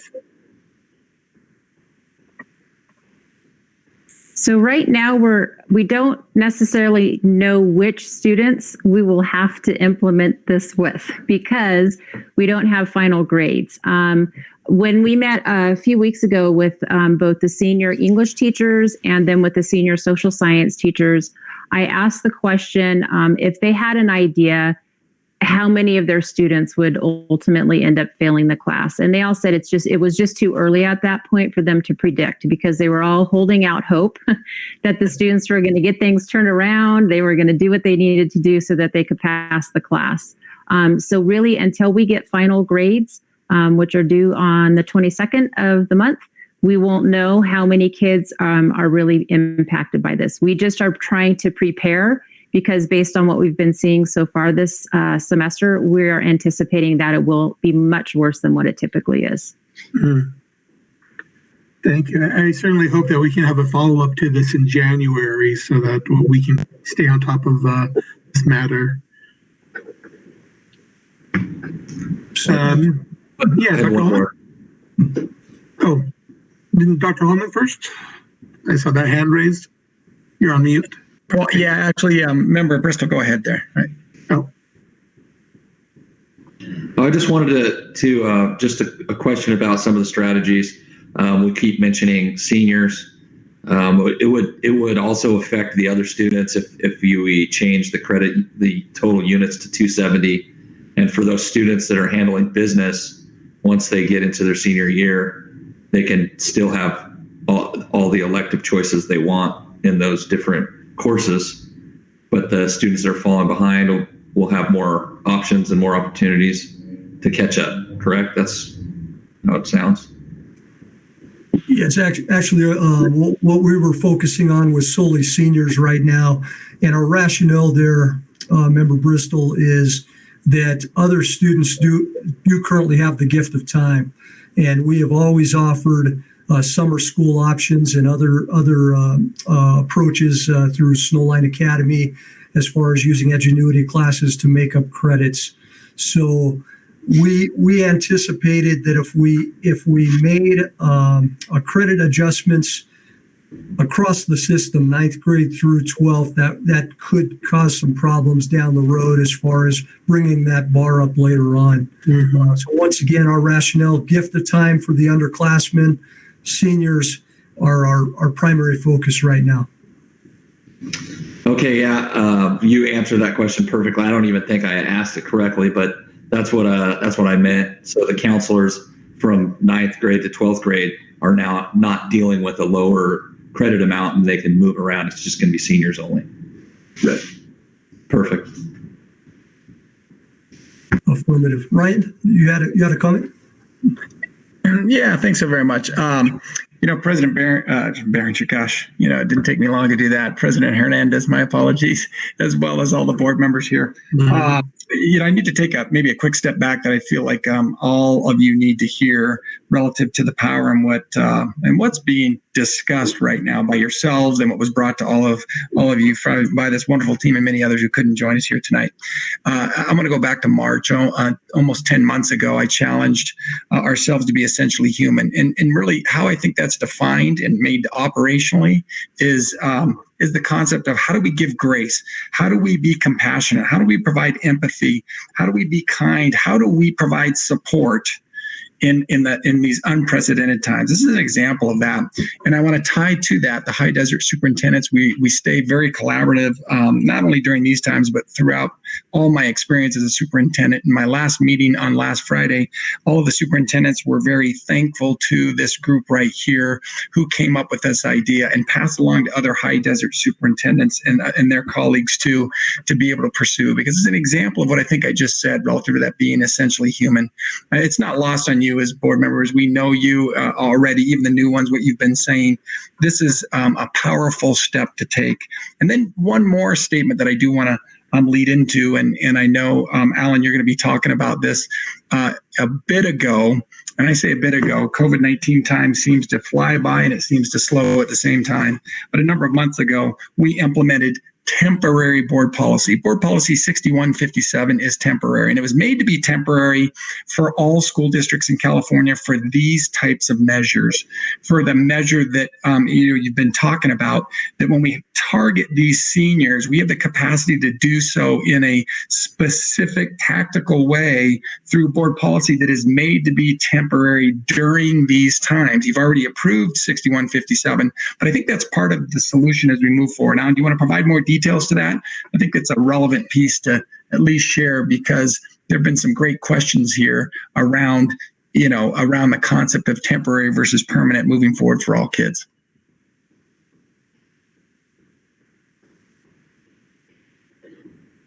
You're just on mute there, Alan.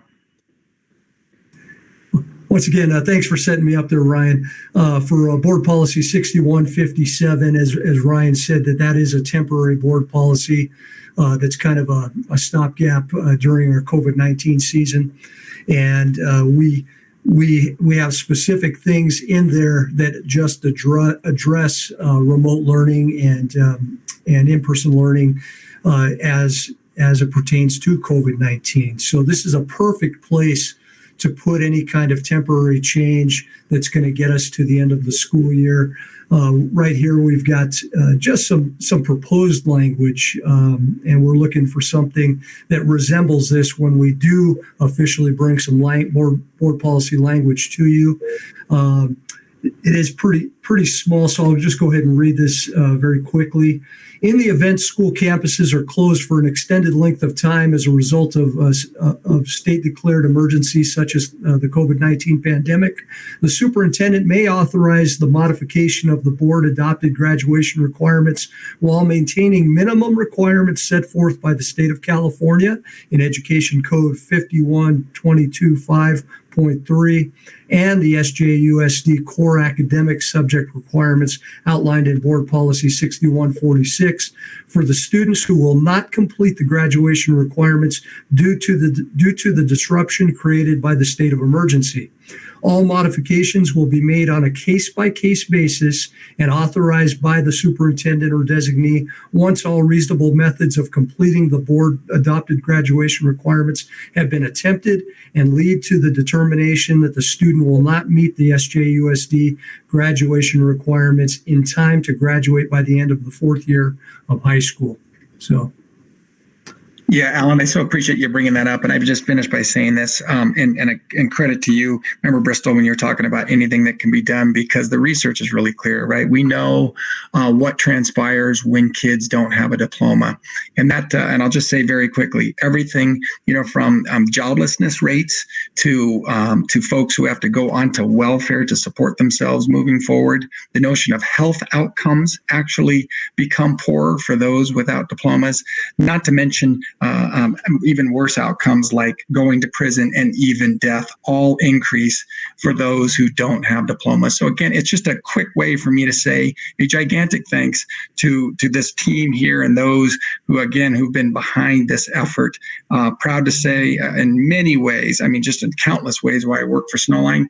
I used that High Desert Superintendent's meeting that I was part of when they were thanking me, where it wasn't really me, it was all of these folks, for Snowline to lead the way and being essentially human in service of these students. So President Hernandez, thanks for letting me share those thoughts there. Oh, thank you very much. Thank you for the presentation. Is there any additional information, Mr. Miller? Yeah, I saw Member Behringer's hand up. I'll take a question and I'll wrap up quickly. It would appear that this does not require a motion here. It's just for information. This is for information tonight. No action necessary. We just wanted to get your proverbial blessing to move forward in this direction, and then to bring you back something formal to adopt in the near future, being January. Thank you.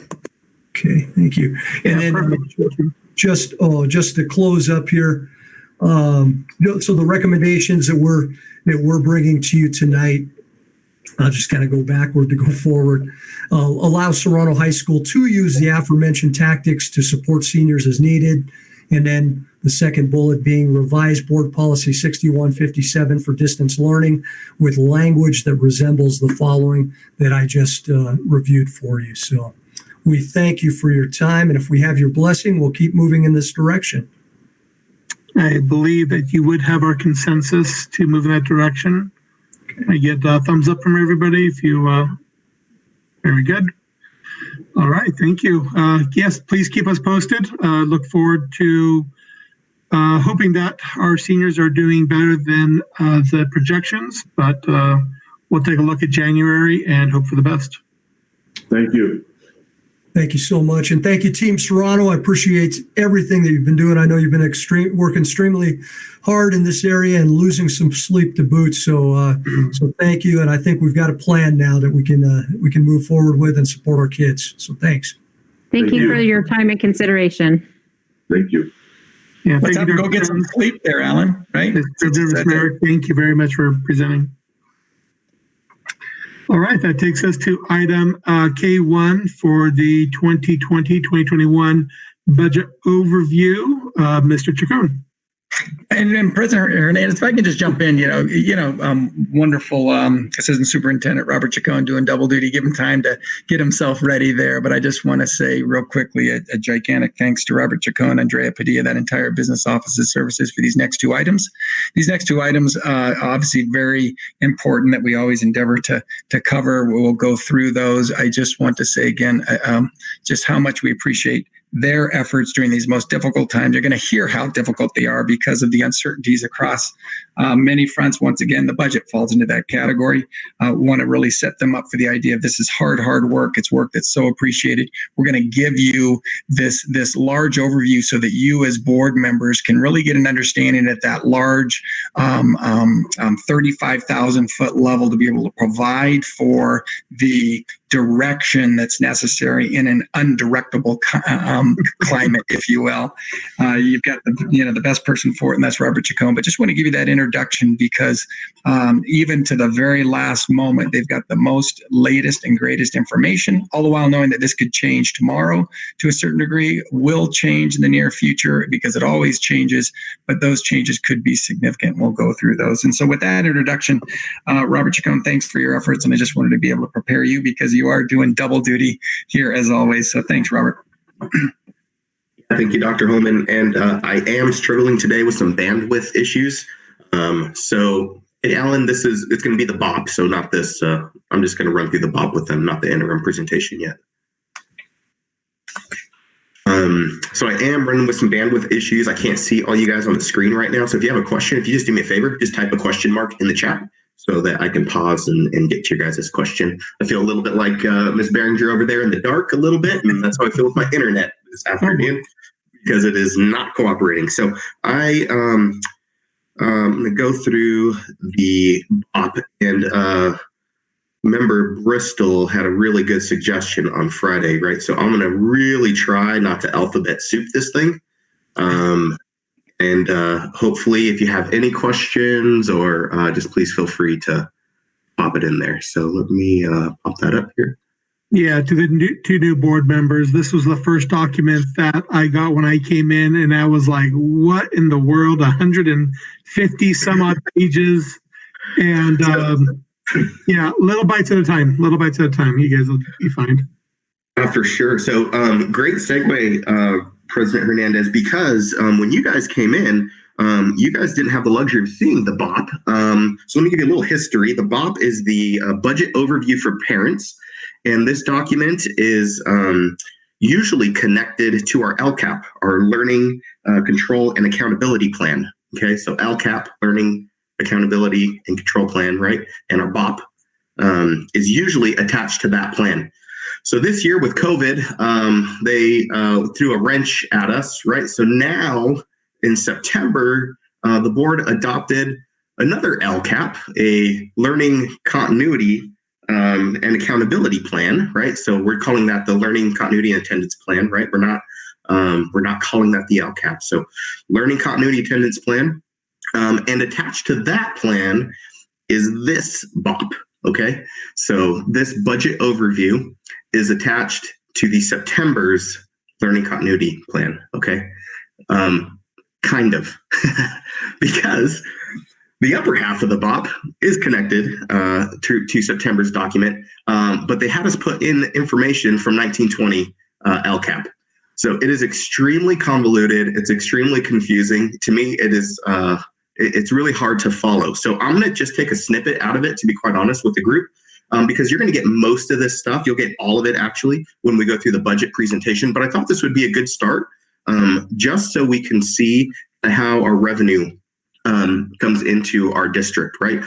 So you'll see a couple more acronyms in there, right? LCFF, that's a big one. That is predominantly how our schools are funded, and that is through the Local Control Funding Formula. Okay, local control funding formula. That is how we get most of our money. You can see that on the pie chart. Most of our funds come through LCFF funding. You can see only a small portion of our funds from elsewhere, right? So those other portions of funds, that's local tax, that's minimal. That's other federal programs, right? Nutrition programs, stuff like that. Federal block grants, grade span adjustments, all those types of things are kind of filtered into these little pieces of the pie. A big piece of the pie that I just wanted to point out, and I thought the BOP did a really good job with this, was it really pointed out that Federal CARES Act money, how important that money was, right? That's that COVID relief money that was given to the state, and the state was able to kind of disperse that money on how they felt kind of how they felt needed it and what programs. And so we got a pretty good chunk of CARES Act money, right? So 7.4 million. The other part that's a little tricky with the BOP is we got that money in 1920, actually. So not 2021. So they're asking for 2021 revenue, but they want us to use the entire amount of the CARES money. So just know that we got that CARES money in 1920. So that CARES money comes from different pots, right? There's about 4 different pots where that CARE money comes from. And some of that money, all those pots of money have different deadlines that we have to spend that money by, right? So we had a pot that was about, $5 million that we had to spend by, the end of this calendar year. And, that means that we had to order product, have it in hand, have it in stock, and pay the invoice, right? So purchasing, the business office, site secretaries, they work really close on identifying needs, right? All that CARES money is specifically earmarked for distance learning, for bridging the digital divide, for PPE, for technology, all those things that are specifically related to our shutdown in March. Excuse me. So our team worked really hard to come with a good list of needed items to get us through the shutdown last year, but really make sure that our kids were equipped to start the new school year, right? So we are now a 1-to-1 district, right? So Chromebooks, every kid has a Chromebook. We did support hotspots. Those students that didn't have hotspots, we purchased 1,000 of those, and so that's a monthly fee that we're paying. We had to purchase the device as well. So we're supporting our students with technology. We're supporting staff. We bought doc cams. There's a big order going out right now for staff and employees to make sure that they can have the resources they need to work remotely, because we need them to be able to be flexible and work remotely if the time comes again. So all that CARES money is being specifically used to support students and staff in this COVID environment. As we roll down, I just want to kind of spend a little time on this paragraph here, right? So you'll see this when we get into the budget, but I didn't line out the numbers for you guys specifically in my budget presentation. So I just want to go through them really quick, okay? I think this does a really good job in kind of breaking things up. So total revenue, that's everything, right? $97.8 million. That's how much money we're getting. But remember, $7.5 million of that COVID money. That's one-time money. We're not going to see that again, right? So we're using that money specifically for what the state, the feds earmarked that money for. 76 million, right? That's that LCFF, that local control funding formula. That's how much we're getting through the LCFF formula. About 8 million out of other state funds and 2.7 out of local funds. Kind of what's talking for taxes and that. That 11.2 million, remember 7.4 of it is Federal CARES Act. The rest of that money is, like I said, it's usually nutrition service money, block grant money. It's usually right around, $3 million, $2.5 million, depending on the year. And then here's the other piece, right? So our LCFF, our supplemental and concentration grants, okay? So that's a piece of the LCFF pie. Okay, so if you guys remember earlier this school year, our staff did an awesome job getting out those educational benefit forms. I'm sure you guys were all getting harassed if you had students in our, maybe harassed is too strong a word. You were getting bothered possibly because we kept, putting that message out. We really, really are asking our community to complete those educational benefit forms because those have a direct impact on our revenue. So that piece of the LCFF pie, that $13.2 million, that is due to those EBF forms, educational benefit forms, right? So we crested 70% this year for our unduplicated population, right? That UPP, okay, there's another one for you guys, right? So UPP, that unduplicated population, right? And those are our students that are considered high needs, foster youth, English learner, low-income students, right? So those forms are directly representative of those students. And so we get additional funding to help support those students specifically. And so this year, we crested 70% for the first time. And that's just additional revenue to help support those kids moving into the future. So as we roll down, this part's a little confusing. So the green box is total expenditures related to COVID funds, related to that $7.4 million, right? Like I said, we had that money in 1920. So we spent a good portion, not a good portion, but we spent that money, some of that money in 1920. We bought face masks, we bought cleaning supplies, we bought desk shields, we bought a bunch of stuff in 1920. So down here for 2021, about $5.2 million left, right? And so we're planning on expending all of that money this year. So that'll be related to technology, PPE, all that stuff moving throughout the school year, right? Over here on the orange graph, this is all funds, right? So this is going to relate to this money up here, that supplemental and concentration grant. So I know that it says learning continuity plan, but that's not entirely accurate because this money is referring to LCAP, right? So our adopted LCAP from 1920. So that's total funds spent in our LCAP from 1920.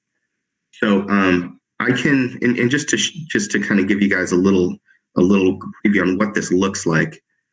I'm going to just share the template with you guys, just so that you can see how they have it broken down.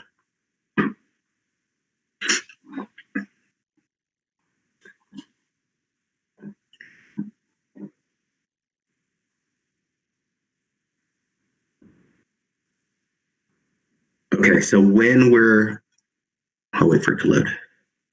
Okay, you guys good? Okay, so when we're talking about BOP, it's a template, right? And the template's provided to us through CDE, another one for you. And when they provide the template for us, they really are just asking for all these denominators, right? And we plug in all these numbers for them. And then they populate the graph that you guys have in your board item. All the narratives are in there. You'll see, I kind of wanted to pay a little bit of attention to this too, because this will come up as well. So we're going to be working on a new LCAP, right? We were supposed to have a 3-year revision or, kind of refresh this year. That's because of COVID and the shutdown in March. We didn't do that. So they replaced the LCAP, that learning continuity plan, and this BOP. And so next year, and Alan, correct me if I'm wrong, but I still believe from what I'm reading that LCAP is still going to be due next year. It's going to be a total rework from what I'm told. Yeah, it's affirmative, Bob. That'll be approved no later than July 1st of this year for the LCAP for the 21-22 school year. Perfect. And so due to the closure, right, in 2020, you'll see that, obviously we didn't spend all of our supplemental and concentration money, right? We had budgeted $16 million and we only spent 12, right? That's where we got that number, 12,127. So the BOP kind of hops around a little bit. If there's anything we could take away from it, I really just wanted to share this pie chart with the group. I thought it was a really good place to start, to kind of let you guys know where our funding's coming from, how it looks. And I'll talk a little bit about that CARES money in the first interim presentation. But if there's any additional one-time money, we definitely don't think it's going to be as robust as it was in the springtime. So we are not anticipating another $7.5 million windfall to help support us through the following year. And I'll kind of get through that in the budget. So any questions on the BOP and revenue and okay. All right. Well, I got the thumbs up from member Bristol. So if I didn't alphabet soup you to death, and I'll really try to not to do that, because it would have been really helpful for me as well if I had that glossary that you're talking about when I first started a year and a half ago. So yeah, we love an alphabet soup, don't we? Absolutely, we do. Any clarifying questions for the BOP before I jump into interim? You guys do have to approve this evening. Like I said, usually this would be approved with our LCAP. It is not at this point in time because of the COVID shutdown. And so the new requirement is that it's approved with our first interim, which is tonight.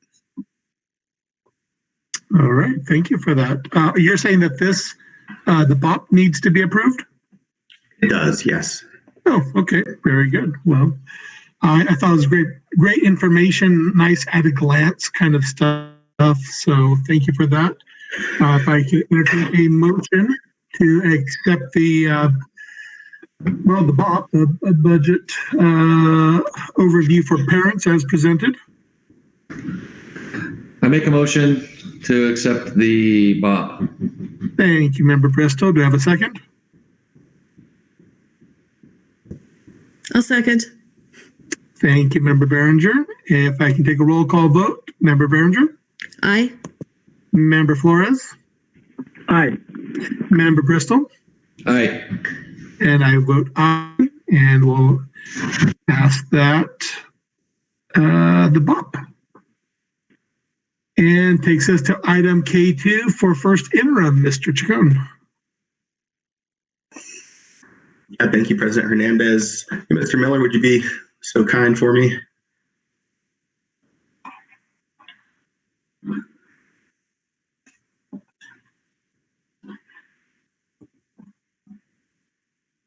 Okay, awesome. Thank you, Mr. Miller.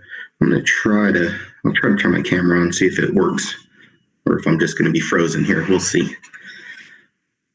Okay, looks like I could see most of you guys. Okay, cool. Here we go. All right. Okay, so first interim. I'm going to steal a word, a phrase actually that former member Nielsen used in his closing remarks was exciting times. It definitely is exciting times. So for those of you who were here for budget adoption, I mean, that was very uncertain. It was extremely fluid, right? We hadn't even had the governor's budget released yet. We were hearing all these issues with LCFF funding being cut 10%, block grant CTE programs being cut in half, deferrals, all that kind of stuff was on the table. So we adopted a budget that was really based off of a May revise, the governor's May revision to the budget, which was, in terms of the financial world, right? That's really old data, right? And so that's what we're basing our budget off of. We had nothing better else to go off of. Well, here we are about 6 months later. We're kind of in the same boat a little bit, not as bad. So we know how much money we're getting, right? The problem is we just don't know when we're getting it. Okay, so the state budget, they have to approve a balanced budget, right? By statute, they have to approve that. So what the state did was they removed expenses out of the current fiscal year and moved them into the following fiscal year, right? So it's that old saying, I'll gladly pay you on Tuesday for a cheeseburger today, right? That is happening right now. And I'll get into those specifics here in a few. So that's really what's looming out there for us and is really what's creating a lot of uncertainty for us in the future. The other piece that that I haven't really talked with this group about in my tenure is cash flow and cash management. And so we're going to talk a lot about that tonight because we're going to be bringing a resolution to you on the January 12th meeting regarding a short-term loan. And I'll get into that in a bit as well. So, hey, Ellen, if you would be so kind, go to the next slide. So just want to provide some shared understanding, right? We talk a lot about these words and terms. So I just want to build some shared understanding of cash flow, right? So that's the amount of money coming in and out, right? When that money's coming in and when that money's going out, right? So if you're like us, a school district employee, we know that we're getting paid, at the end of the month or the first of the month, right? So we know how much money's coming in, when, and where. And then we can kind of budget depending on our cash flow, right? So a lot of times what we do is we'll have, our big expenditures up front and that way we can help manage the remaining cash throughout the rest of the month. So that's cash flow. And we're going to talk a bit about that. So budget, that's what first interim actually is, right? It's our budget at first interim. And that's really just our best guess, right? It's a snapshot in time. And it's our best guess of income and expenditures, right? So it's both. And so you can understand how difficult this is for us right now because we don't know if we, when and where. Are we going back to in-person learning? There'll be additional costs with that, right? Are we going to stay remote? Then we won't incur those costs. Or, transportation and how many students are we transporting and where? So all those types of estimates on expenditure, it's really fluid and it's a really, it's just a moving platform for us right now. So we're kind of doing our best, kind of navigating the waters. We're taking what we learned last year and we're kind of morphing it into what we're dealing with this year. So we'll talk about deferrals as well. So deferrals, that is an account where income, in our case, is not recognized until a future date. And so I'll go through those deferral amounts with you. That is basically the state withholding revenue from us, right? So as they usually would pay us, and you'll kind of see the schedule, as they usually pay us monthly, they're not going to be paying us in this fiscal year. They're going to be paying us in next year. So we have to figure out a way how to continue to pay for our expenses and our payroll without receiving revenue from the state. So fund balance, we talk a lot about fund balance as well. I will just give a big kudos to the group, former board and current board moving forward. Because of our fund balance, because of that savings for our cops, we have cash in the bank, and it's going to really help us navigate these next 5 months of deferrals. So it's going to be really helpful for us. Ironically enough, because of the great work this group has done, we are in much better shape than many other districts around the state. I got a statistic last week, and it was of the 150 districts so far, 50 of them have already applied for a short-term loan. We just foresee that number growing here in the next couple of weeks. So usually what happens is these deferrals really hit districts our size and smaller. Sometimes the bigger districts can kind of absorb some of these deferrals and keep things going. But they really are impactful to districts our size and smaller. So kudos to the group for getting us this far, and you'll see how far we actually get because of the good work. Next slide, Ellen. Okay, so I wanted to start out with, this was kind of a topic at the what was it? The candidate forum, right? You guys talked a lot about debt. I just wanted to kind of set the stage again with total debt, right? So these are our total debt payments, and you can see right there in that 22-23 school year, we're going to see a big increase in our total debt payments, right? That $4.5 million. Just to put things in perspective, that's about 5% of our total budget. That's a pretty significant number. Somewhere between 82 and 86%, our payroll hovers between 82 and 86% of our total budget. And then we're adding another 5% onto that. So there's not a lot of wiggle room to come up with this 5%. So these are certificates of participation. Alan, if you can go to the next slide, kind of give a little detail on our COPS. So these are, you'll hear them referred to as our COPS payment, certificates of participation. This was essentially unsecured debt that was secured a long time ago, long before any of us. I believe I was actually a student at Serrano High School when the debt was actually secured, and it was back in the late 90s, 97, 98. And so that was really to help with facilities, right? That was a facilities upgrade. That was the new gym, the science, the performing arts center, things of that nature, right? So we took on this debt to kind of help support our schools and facilities. Unfortunately, it's been refinanced a few times to get us to today. And so here we are. We've been paying on it. But like I mentioned, that 22-23 year, we're going to see a pretty significant increase in those debt payments. We've been making about a $2 million payment right now, and it's going to be jumping to about 4.5. So that's a pretty substantial increase. The conversation about, hey, can we refinance this debt? Are there things that we can do? Potentially, maybe is the answer to that, but it can't happen until 2026, 2027. That's when the call on the note actually is. And so we won't be able to refinance until that day. We got 20 payments remaining. And, I'm sorry. No problem. And 18 payments more than $4 million, right? So we're in this for the long haul. So that's a good long run. We're looking at 18 years, where to come up with $4 million, right? Okay, sorry, Ellen. Next slide. You're good. Okay, so that's just kind of a recap, right? That's just kind of laying the lay of the land a little bit, okay? So there is some good news on the horizon, right? So we are really plugged in with LEO, Legislative Analyst Office. See, I can't even get my own alphabet soup right. So, Legislative Analyst Office. We met just a few weeks ago with the State Controller, the Tax Collector, DOF, Department of Finance at the state level, and we are really crossing our fingers that this is going to come to fruition for us. So I'm going to give you a little background of what some of those conversations were, and then the next slide will kind of give us, what are the outcomes, right? So right now, the current climate, when the governor came out in June with his adopted budget, the revenues were really, really low, right? He was really worried about tax revenue, and he was deferring tax payments, right? All that stuff. But right now, it's not looking that bad.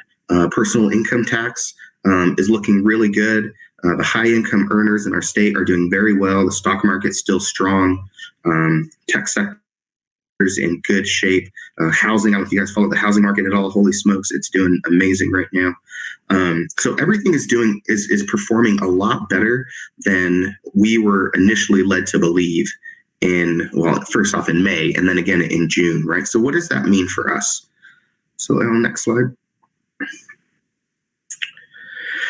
So the LAO is projecting that the Prop 98 guarantee, that's the SB, that's the Senate bill that guarantees our funding, right, is going to be $84 billion, right? That's what the state uses to help fund their general fund, which is $13 billion higher than the June Budget Act. So Prop 98 now currently is expected to be at the same level it was back in January, pre-COVID pandemic, right? So in theory, hopefully we are able to push these deferrals out, right? And so the rapid improvement of 98 would be sufficient to allow the state to push those K-12 deferrals, or to actually just make them non-existent, right? Just to get rid of them entirely. Just to do that's about $12.5 billion, right? But remember, they got about $13.1 billion higher than they anticipated. So that's kind of taken all of their, extra revenue and putting it into one source, into education, right? K-12 and community colleges. Couple concerns with that train of thought, right? One is timing. They're going to have to do this really, really fast, right? So the legislature, they're out on holiday, right? So they're going to be back, after the New Year's. That's going to give them about, 2.5, 3 weeks to come to some type of agreement, because our first deferral is taking place in February. They can do it at any point in time, but it would be great if they were able to let us know in the governor's January budget update. That's usually about the 10th to the 15th of January. We'll hear an update from the governor. The other piece is possibly some additional one-time funds. And so that will be, we're not sure what that's going to look like. We're imagining it's going to be, some type of, COVID funds, right? That'll be, related to distance learning or PPE, something along those lines, some type of restricted funding. But we're not sure how much and when and what that's going to look like. So we're really, really hoping that the legislature can come to an agreement, talking with, like I said, the state controller, tax collector, and DOF. They seemed pretty hopeful that this could actually happen.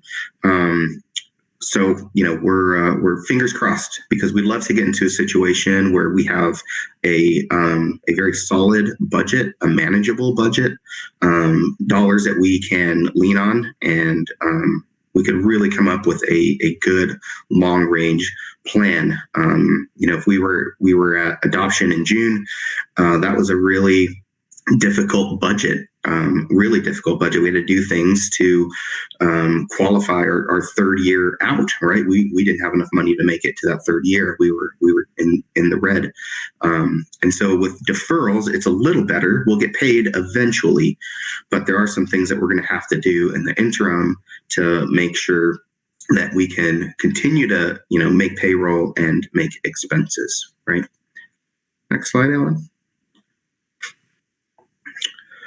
Okay, so here's our deferral schedule, right? This is off the CDE page. California Department of Education, off the CDE page. And so the state is not going to be paying us in February. $2.5 million. They're going to give us that money in November of the 21-22 fiscal year. Our March payment of $4 million will be in October. Our April payment of $4 million will be in September. May will be in August, and almost $5 million from June to July. So we're talking at not getting paid $19.3 million for the next five months. So that is a pretty substantial amount of money. And so this is part of our cash flow, right? So we anticipate this money coming in so we could pay bills, right? So we could make payroll. So we can allow school sites to purchase the materials they need and we can pay for it. So with deferrals, we're really going to have to monitor what's coming in and what's going out. And so in your guys' board agenda, I included our cash flow sheet, and that sheet's straight out of that 160-page SACS document. And so I included that just so you guys can see what's going in, what's going out, when and how. It gives a much better detailed example of how money is coming in and going out of the district. Alan, next slide. Okay, so how do we develop our budget, right? There's really three pieces that we really look at in determining what our budget is, right? Enrollment is one piece. That unduplicated percentage, that UPP that I talked about, that's the other piece. And then the COLA. Enrollment, we've been in declining enrollment for quite some time now. So as enrollment decreases, so does our funding, right? So enrollment is a key piece of that LCFF, that funding formula, right? So if enrollment decreases, so does our revenue. That unduplicated percentage, we've been doing a great job. The staff, like I said, has been doing amazing getting kids and parents to fill those forms out, those educational benefit forms. And so the more forms that we get filled out, and we're able to really support those students who need those resources anyways, right? Those kids need those resources, allow us to provide those resources for them. So the higher that unduplicated percentage number is, the more supplemental and concentration revenue we get. So if you remember that pie, right, it was that LCFF, and then it had that little triangle of supplemental and concentration, right? So as that supplemental and concentration pie grows, so does our revenue. So that is extremely helpful. This is the part that we're a little worried about is COLA, right? Usually we see a COLA 2.3, 2%. We'll see a COLA increase with the budget revision from the state. At this point, we're not seeing any COLA updates, right? So we're still moving forward with a zero COLA into all our future years. There's been no indication that COLA is actually going to happen. So just because of operational costs, utility costs, step and column increases for our staff, right? Our staff moves over on the pay chart, a step and a column depending on years of service or education. Our step and column cost alone is about 1.5%. So we're growing our costs annually at the very least by 1.5% just with payroll, right? So with the zero COLA, that's really hard for us to stay afloat in the next 3 years, because if you think, right, in the next 3 years, we're going to be at 3, 4, 5% increase in operational costs with no help from the state to support those increased costs. So we're hoping that, we'll still see some relief in that COLA, that in his January update, he'll provide us with some type of relief in COLA. We'll take anything we can get at this point.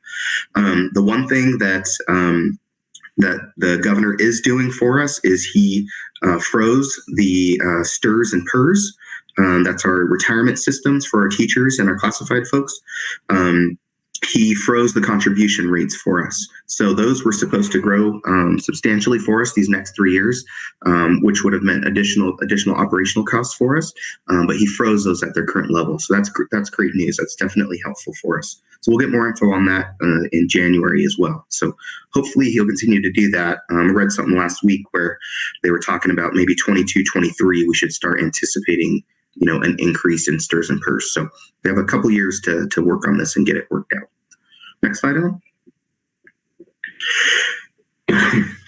Sorry, guys. Okay, so budget. I really didn't want to get in the weeds tonight because a couple things, because I feel like we're going to show you the budget tonight, and in about 3 weeks, fingers crossed, I am completely wrong, right? Like that's the goal here. Hopefully we get some one-time money. I know Marcus was, inquiring about some one-time money. Hopefully we get some one-time. Hopefully deferrals get taken away. We get some COLA relief. And then, when second interim rolls around, we could really have a good picture, because I feel like we've kind of been, we haven't been getting some good data, these last 9 months or so, 10 months. And so it'd be really good to have a really good plan moving into our adoption. So real quick, just generally looking at our budget, right? I try to keep it, as realistic as possible, right? A budget they're pretty simple, right? When you think about it, it's revenue and expenses. How much money do you get?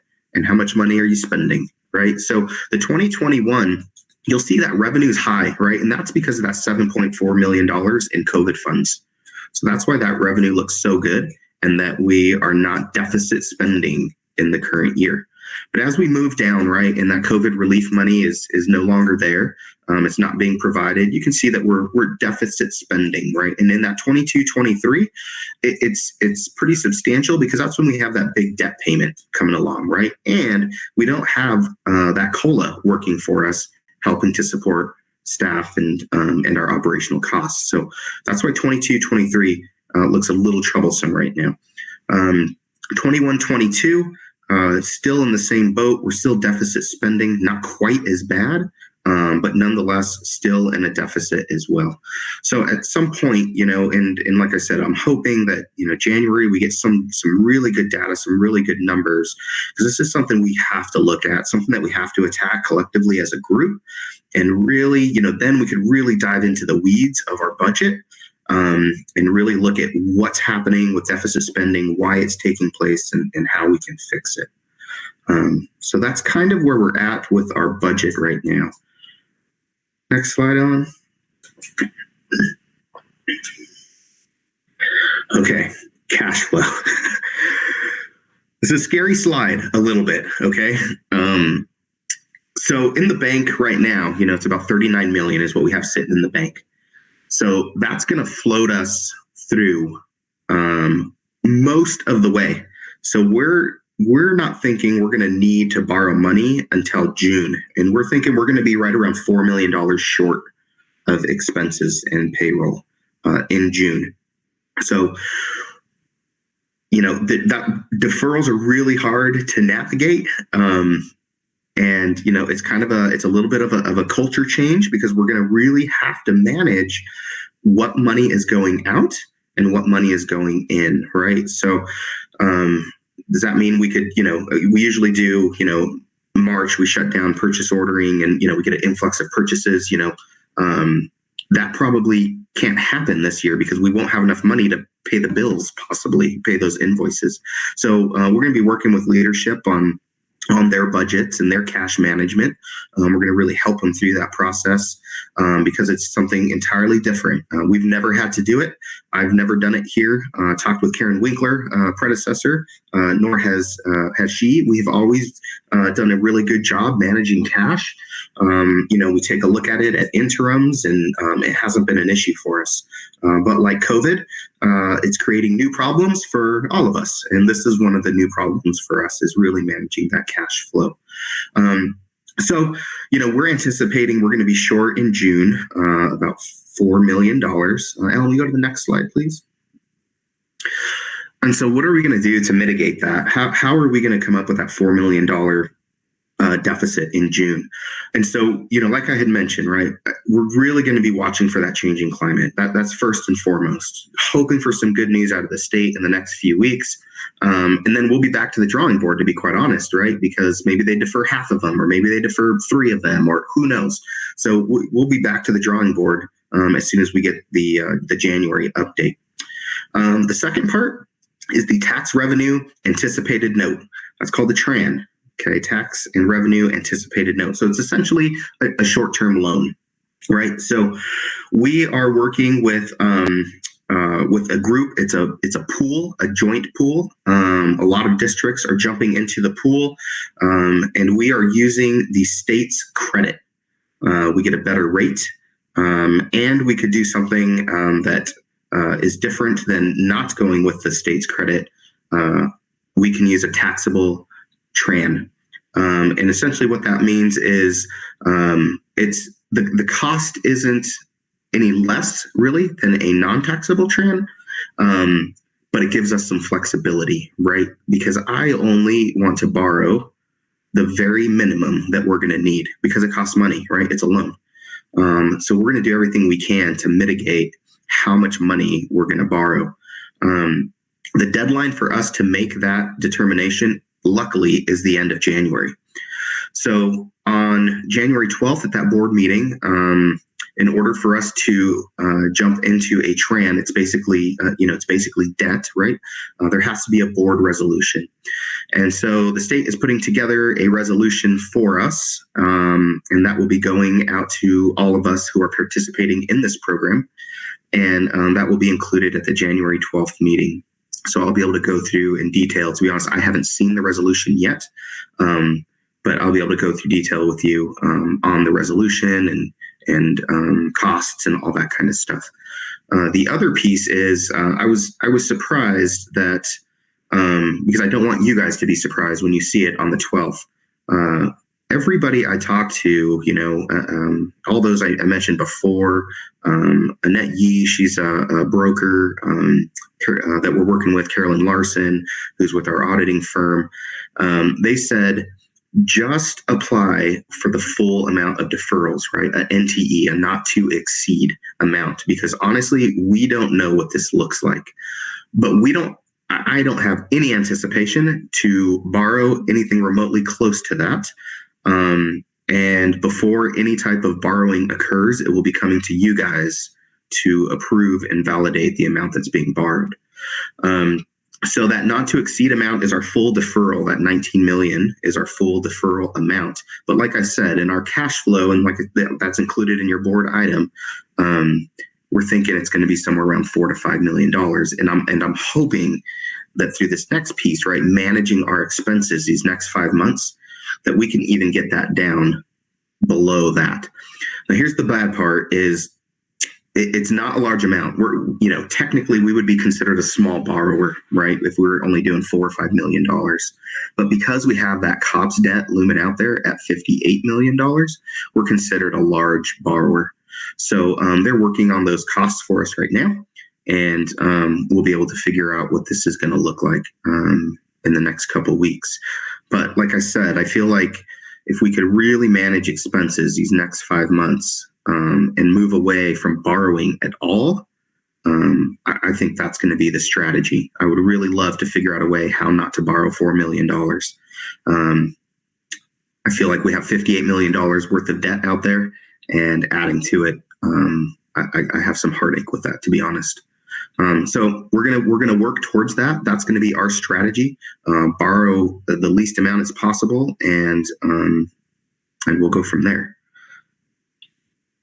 Next slide, Alan. Okay, so that was a lot of info. We'll kind of revisit this again on the 12th. Any questions? You want me to scroll back to any slides? I kind of did the board item a little different this go around. I added our SACS documents, right? So those are the documents that are going to the county and then ultimately to CDE, to the state for approval. I just felt it was easier. And, Marcus, kudos to Marcus for kind of talking with me through this. I think it was at adoption, maybe, Marcus, we were talking about this. But, we used to provide that summary page for you guys, but the math never added up, right? Just because there's so much included, in fund balance and, in these documents. So I just thought it would be best if I just gave you guys the 2-page summary of our unrestricted fund, right? Fund 01 is our unrestricted fund. That's that 2-page summary. It's form MYP1. That's the form. And you guys got that. And then you also got a copy of the cash flow, right? And that's that kind of landscape document, and that runs our cash flow. So you guys can really see what cash is coming in and what cash is going out. I felt like it would be really hard for me to recreate those two documents just because there's so much data that is included in coming up with those numbers. So that's really first interim. A little less budget talk tonight, a little more cash flow talk, because that's kind of at the front of the window for us, front of the windshield is that cash flow piece. That's coming really quick. Within the next 6 weeks, we kind of have to have a decision on how much we're gonna borrow, if we're gonna borrow at all. So. All right. Thank you very much, Mr. Chacon. That was significant once again. Tons of work. So kudos to your entire team. Thank you for preparing that. I think the big takeaway on the interim was the positive certification. That was the big question all of last year, that, we potentially had that negative certification coming up, but looks like the state's got us squared away where we're going to be okay for now. And the trans is the big looming item now. Exactly. Yep, exactly. Okay. Any questions from anybody? Yes, I'm curious to know how likely it is by our January meeting that there will be an update available. Potentially. So sometime between the 10th and the 15th is when he's historically come out with his update. So even if we go through the motions of approving the TRAN, we don't have to borrow from it. So even if we approve it on the 12th and the 15th, we get the word that, hey, no more deferrals, no problem. We don't have to borrow from it. It's not going to cost us anything to go through the motions. At this point, it's really just kind of that security to make sure that we can meet expenses in June. And if, hopefully we get some good news, then we don't have to move forward through the process. And we don't need a special meeting.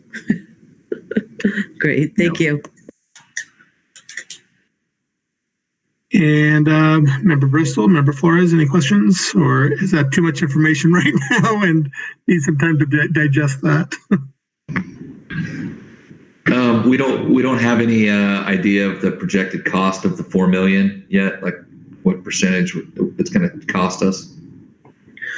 We're not really sure yet.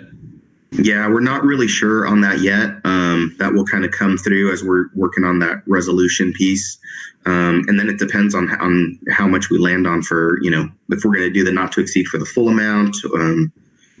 It just depends on how much we borrow, really.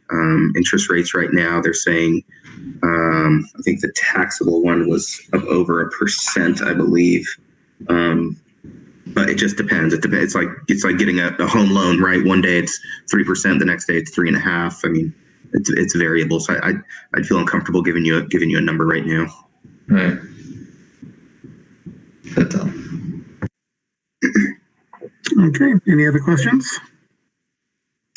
And this item is up for approval, so I will need a motion to accept the first interim as presented. I'll move approval. Thank you, Member Behringer. Do you have a second? I'll second it.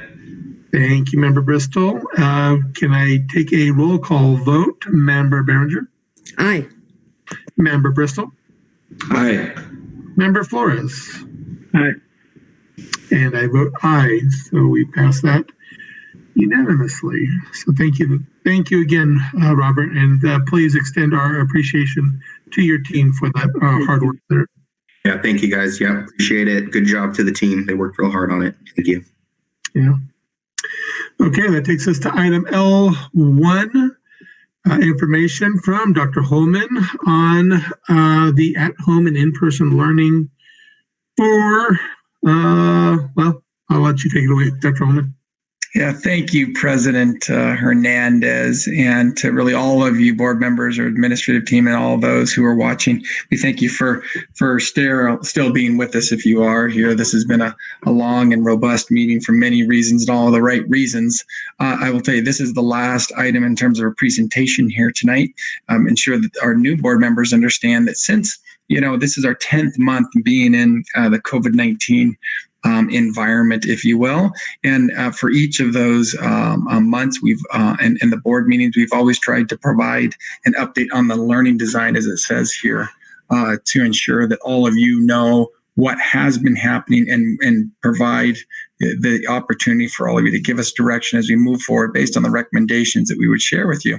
And so today there are 26 slides. I know this sounds like a lot. Actually, just because so much has been happening and we have been in contact along the way, if you will, the first slide and the last slide are really an introduction slide and a question slide. So with the 24 slides, 12 you will be able to understand that you have seen them and understand everything. But I want to ensure all of you, if you have any questions, stop me along the way so you clearly understand, again, how we're delivering instruction to ensure the success of all of our students. And so, Alan Miller, thanks so very much, as always, for doing what you're doing here. And if we can go to that second slide here, we'll move right along. Here's the outcomes. They remain the same, that we collectively come to this understanding that we can share about how we're providing instruction at home and in person, where we are, the status of that, and also get from all of you this shared commitment around what action we will take moving forward. And so to slide 3 on, there's the agenda. We'll cover,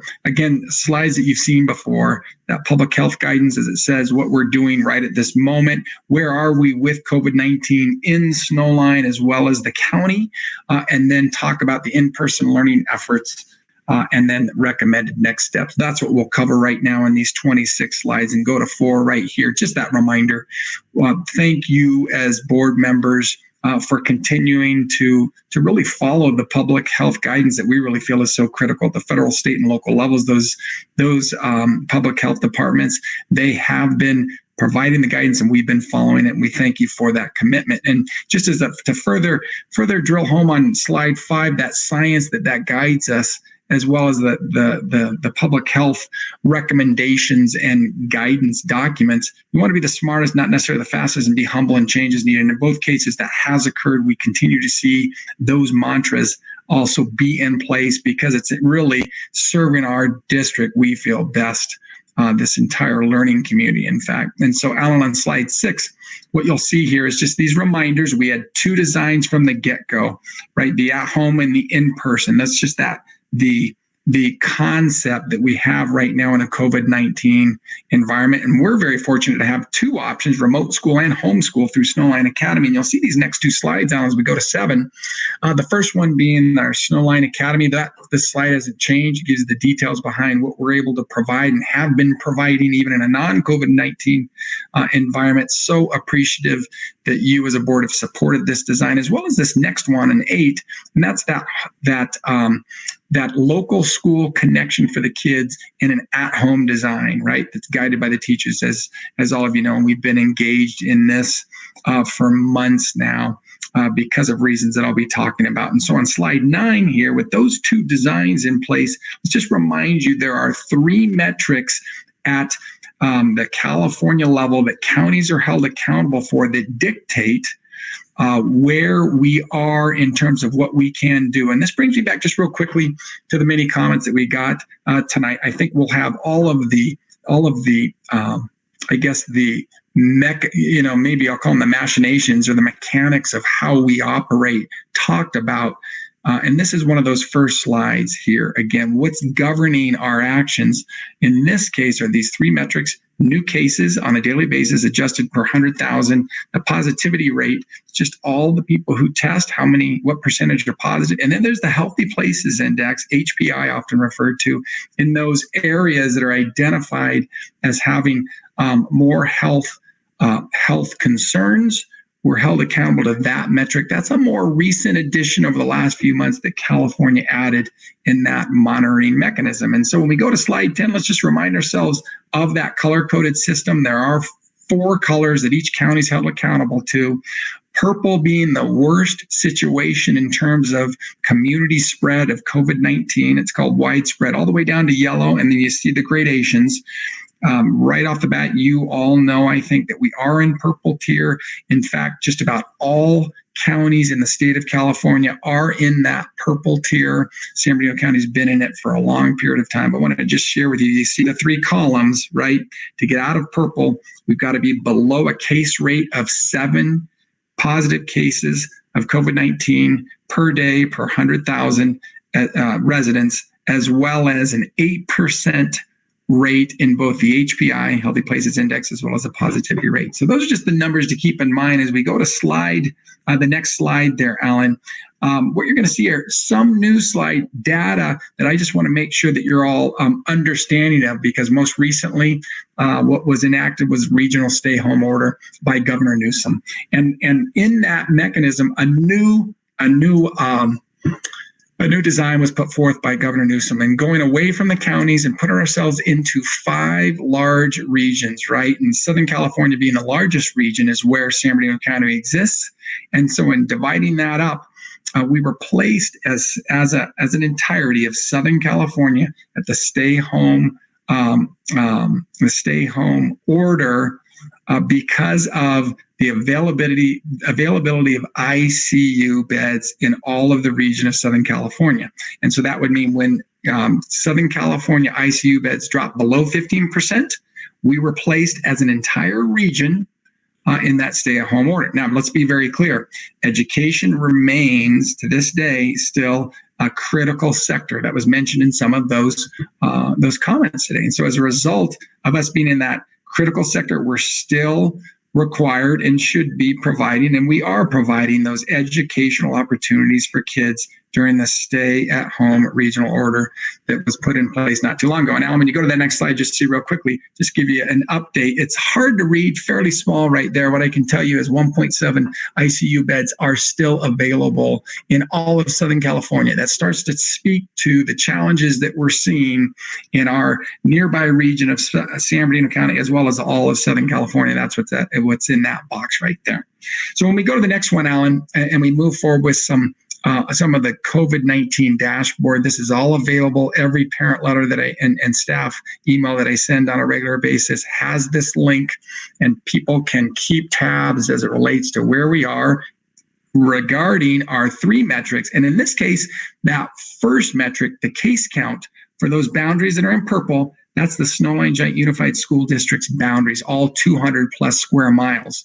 And what you can see for our most recent data, these data are posted every Monday. They come from the California Department of Public Health through San Bernardino County.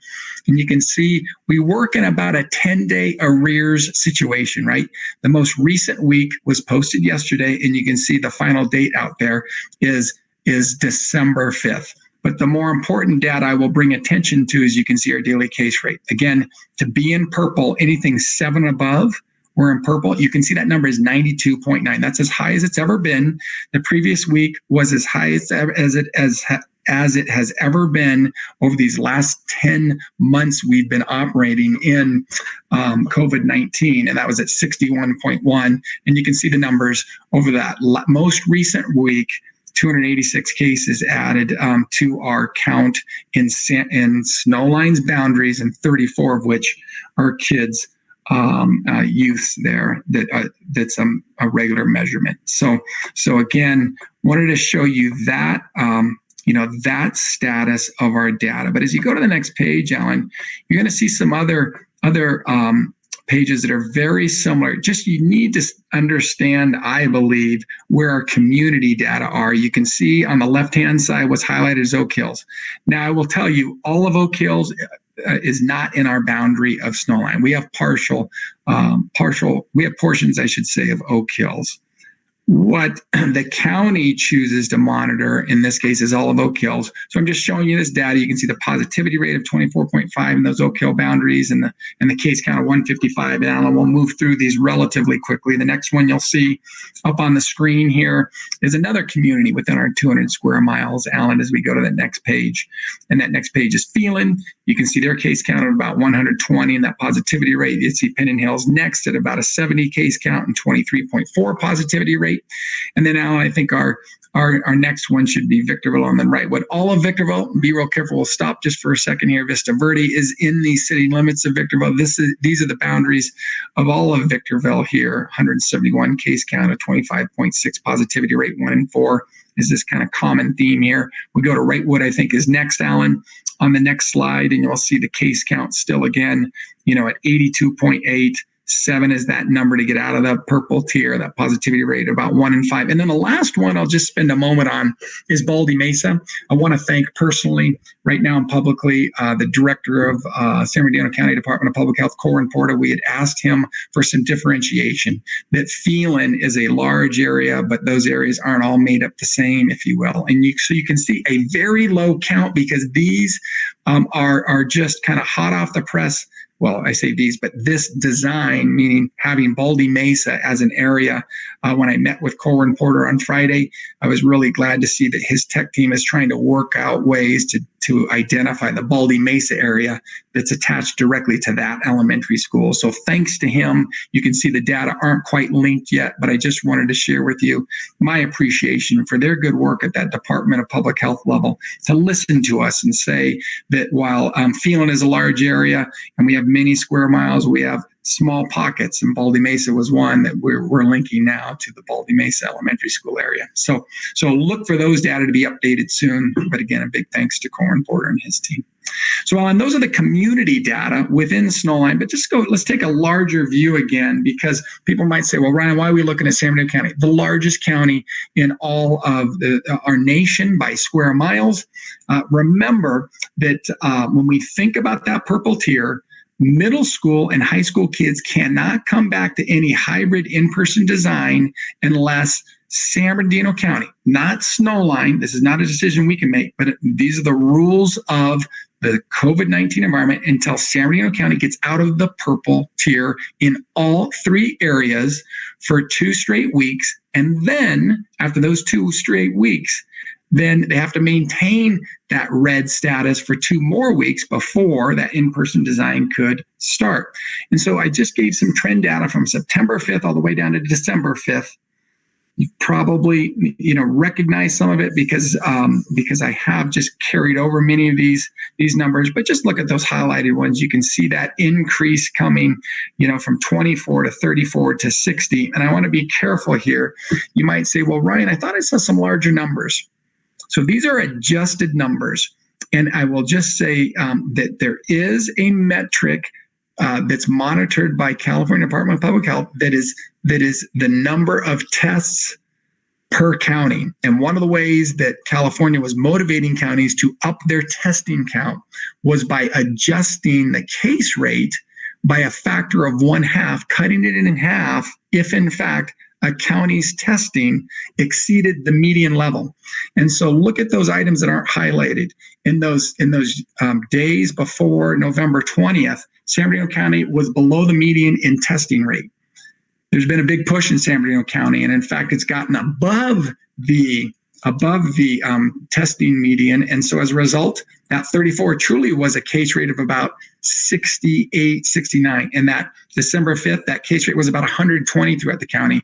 But from a monitoring standpoint, with this purple tier, red tier, orange tier, and yellow tier, they get credit for that by cutting it in half and getting closer to that 7 rate. Just wanted to bring attention to that.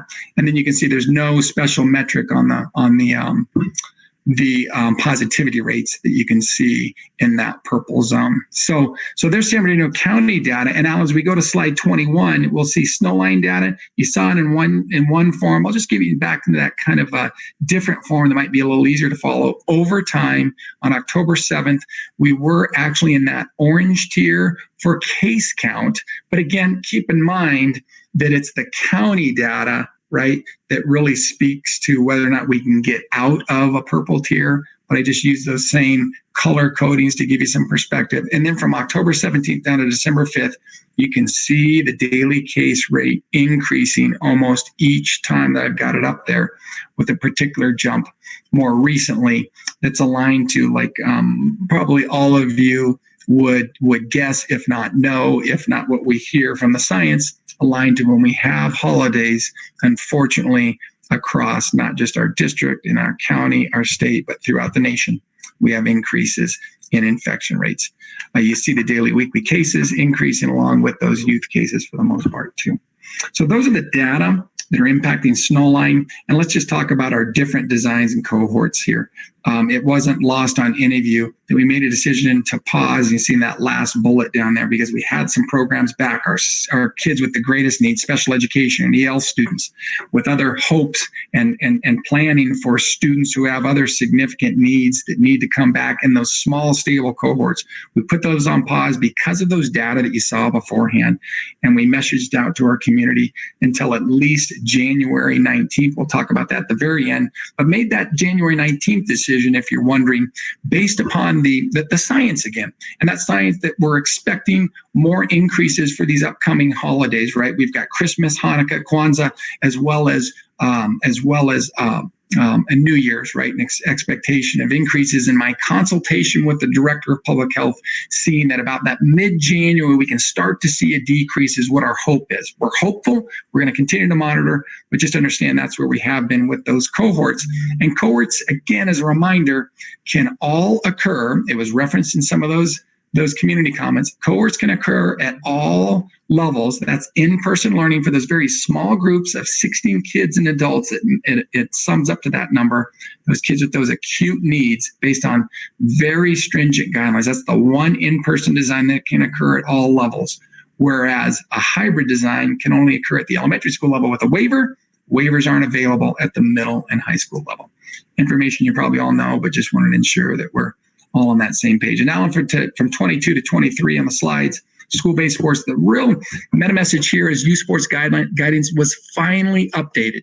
And I say finally because the original design was back in October, to be quite frank. And this is hot off the press. What I can share with you is now they have aligned, meaning the California Department of Public Health, has aligned youth sports where school sports fall into that.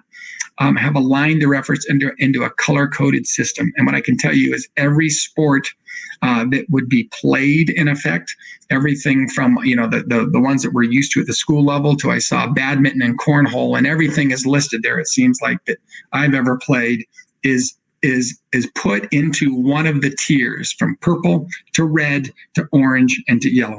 And while I don't have all those memorized, what I can share with you is from a school-based standpoint, we think about our high school sports and we think about even what some of the other schools do. It's based upon the amount of close contact that a specific youth sport will have. So for instance, when we think about something like a solitary one, and I'm sorry, I'm not doing a great job, but things like, golf, for instance, that can be played in a purple tier. In the red tier, softball and baseball can be played because there's less individual contact. Then when we get the orange and yellow tiers, that's when we're looking at the footballs, basketballs, and wrestlings and those more close contacts. This is just hot off the press. And they've also made very clear that no competition between individual schools can occur until at least January 25th. We've paused our cohorts also for school-based activities and things like conditioning, which can still occur in purple until the 19th. But know that there's still work to be done to get ourselves back into a school-based design, not just our district, but all districts based upon this new guidance that just came out late yesterday. I think those are the major highlights that you would want to know about school-based sports. And Alan, when we go to 24 and almost right to the end here, that waiver, we submitted our waivers on November 2nd. Of those 6 waivers, we submitted them for all our elementary schools. One school, Pinion Hills Elementary School, the case count in that community, Pinion Hills Elementary School, was at 3.9 at the time. You saw the number more recently. It's above that. But that was approved for Pinion Hills Elementary School. The other 5 schools are on hold. They were denied originally only because of the case count, not because of the content of the waivers. Once the numbers go below the numbers that we need to get below, they will be submitted up to the state by the San Bernardino County Department of Public Health and approved. But right now you can see how far we are from that magic number of 7 and even double that amount of 14. We are quite a ways away from that right now, given just the conditions across everywhere in California, if not the nation. It's the toughest time that we've ever, been through. But All the while, Pinyon Hills Elementary School and their staff have been wonderful in terms of continuing to prepare, as have the other elementary schools, being at the ready so that when the conditions do subside and get below the levels that we need to be, we can be at the ready to move forward, as is, of course, most appropriate through safety and the needs of all of our students and entire learning community. So that's slide 24. And then the last one is really just to provide you with this update, these recommended next steps.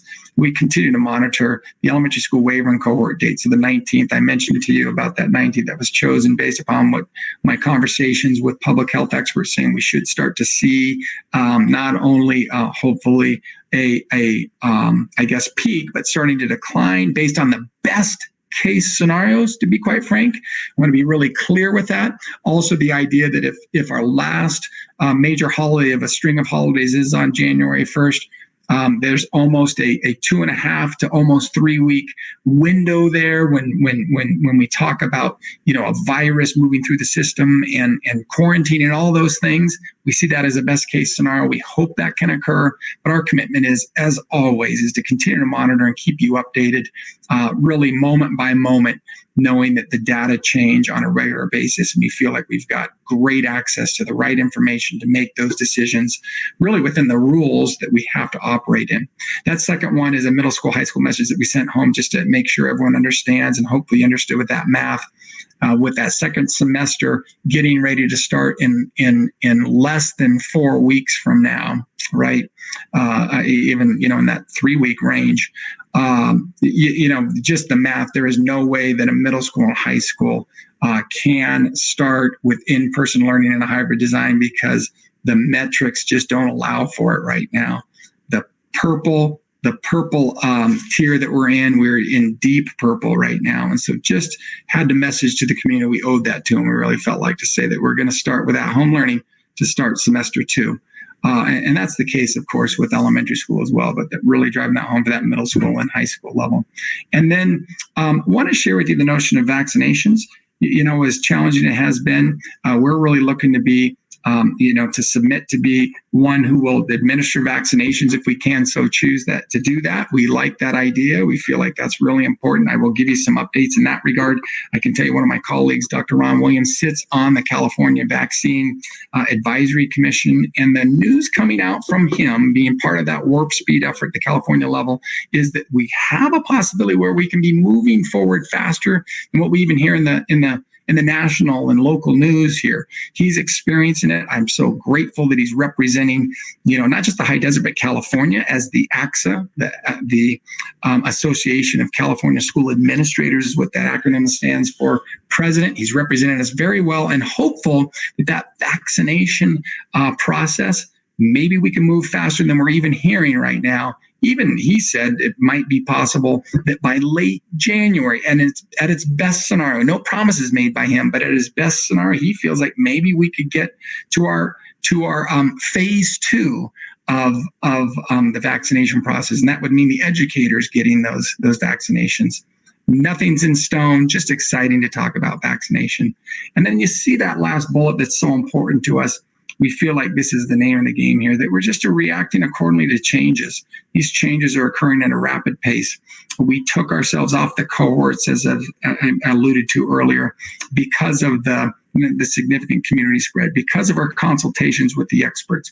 But I also want you all to know that we want to get kids back to in-person learning as fast as possible when it is safe enough to do so. And so know that our commitment, that can only occur and our commitment can only be made to all of you and really adhere to if we're reacting, based upon the best data that we get. So those are those 25 slides. The 26th one, though, really gives me the pause to say that's a lot of information, hopefully helpful. Hopefully the update is to right where we are and you understand the commitments. But I'm sure there's some questions. So to you, President Hernandez, and the other 3 board members, what can we answer to give you the latest as it relates to where we are and how we hopefully plan to move forward as we get into January? Thank you, Dr. Holman. Yeah, that was once again an excellent presentation. Really do appreciate it. I don't know. I think my big takeaway from this every time is that our community needs to come together, and we have our future in our hands. We can direct how our district is moving if we can do the right things, if we can keep ourselves safe and prevent the spread. So I do appreciate that. I think that's a big point. Do you have any questions or comments on the other board members? Member Bristol. Yeah, I just wanted to say great job and a good presentation. It was a good first meeting. A long one, but it was really good. Thanks to everyone.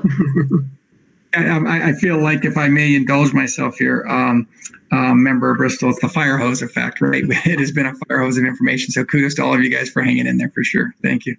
Yeah. Anyone else? All right, very good. Well, once again, thank you, Dr. Holman, for that. I really do appreciate it. That takes us to board member comments. So I guess I will start off. Took some notes tonight. First of all, such a beautiful presentation by the students today. Such a great part of what we get to do, and the excitement that these kids showed today was just excellent, which just leads me to thank all of our teaching staff for this remote school process. We don't want to be here. I don't want to be here. I don't want my child to be at home. I want her in school, but I want us all to do it safely. So let's all please keep working to it. I also want to comment, welcome, of course, Member Bristol, Member Flores. Really do appreciate you guys putting yourself out there. It was a big step, and I really appreciate that you guys are willing to step up for your community and be a part of the process. I think you'll find it very fun, very challenging, and a great time. So thank you for that. Once again, I want to share my gratitude to departing members, Funk and Nelson. It's been such a great time. I've learned so much from both of them. Really hope that we can all build upon what we've done in the past and keep moving and keep evolving this entire district into the next level. And I think we've got the team to do it. I had a question regarding hotspots. Do we have an update, perhaps the number in use or number available? Are we meeting the needs of everybody right now?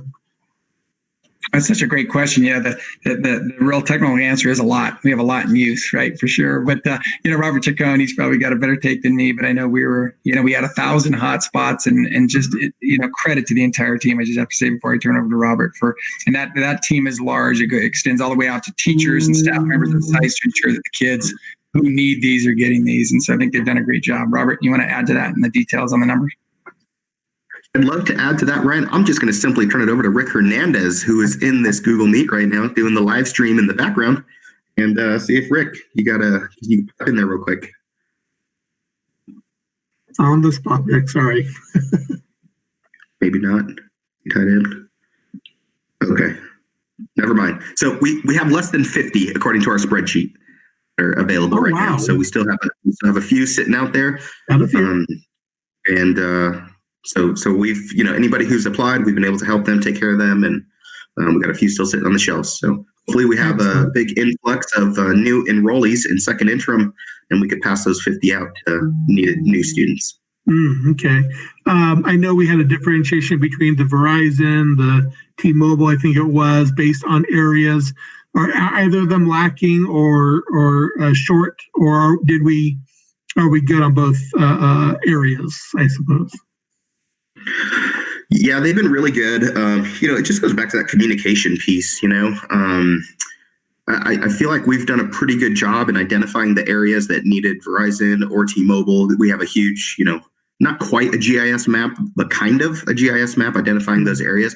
But honestly, if we give it to, we loan it out to a student and it's not working, they simply just give us a call, give us an email. We, one, either fix it, or two, give them the, the opposite product from what they already have. So Fantastic information. Thank you. Really hope that we are reaching out to everybody and providing that equity piece that we really need to focus on sometimes. I guess my final comment or request is there an update as of today at Baldy Mesa about the minor construction that we have to do out there? Yeah, that's a great question. Credit to, everybody. Again, there's just a lot going on, and they sure have been working really hard. Robbie, you better speak to the latest on that one there too. Yeah, Marcus, we have 2 quotes right now, and I'm going to actually have a 3rd quote by Friday. Just kind of going off your lead, just making sure that, we've identified the right scope of work and we're getting what needs to get done at a reasonable cost. I will tell you the 2 quotes that have come in are very close to one another. So that's encouraging, and we'll get another one on Friday just to double check, and then we'll get moving on that project. So that'll be a demo. Everybody we had talked to, that'll be a complete demo of all the stucco in any of the lids. So there's failure throughout the school. Not so much failure, but potential, right? Could happen.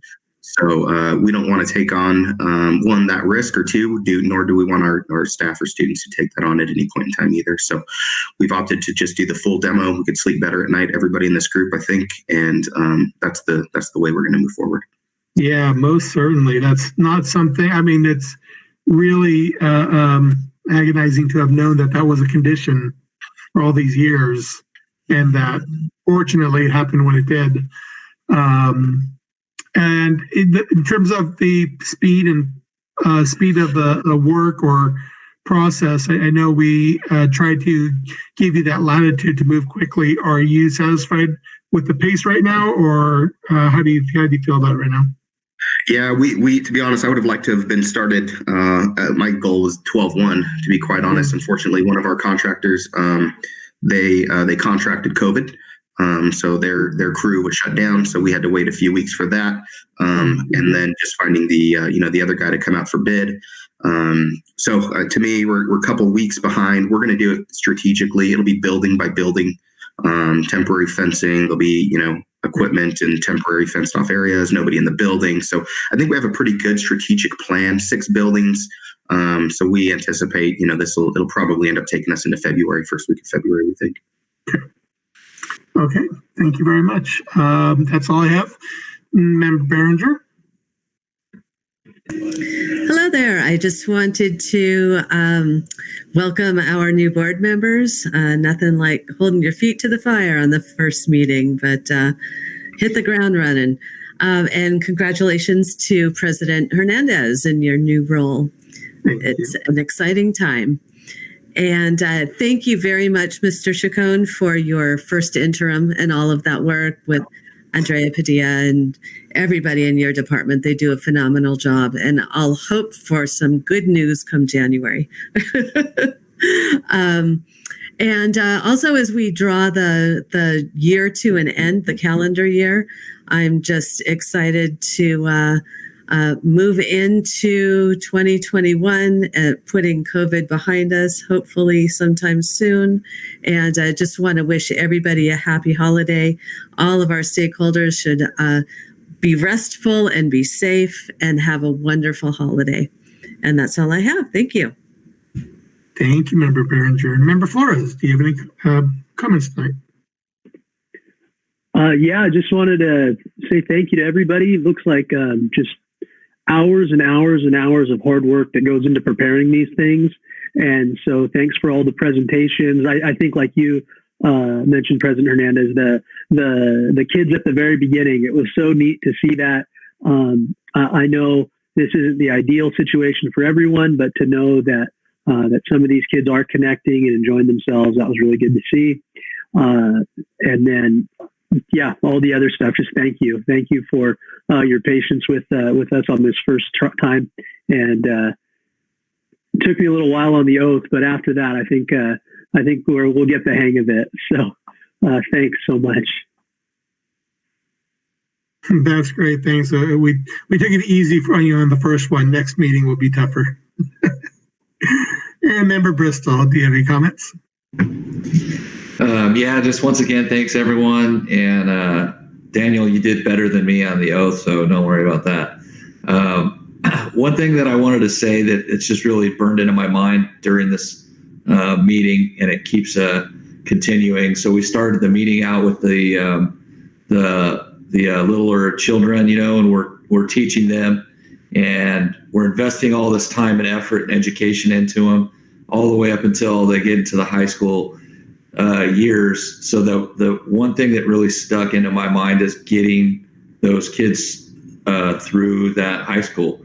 We got to take every advantage we can to get them through. Not make it easier, but there's nothing easy about this distance learning that they're having to go through right now, especially with all their changes and everything that's going through their life. So to me, I just want to make sure that everyone, and you guys are doing a great job, but that is an important deal.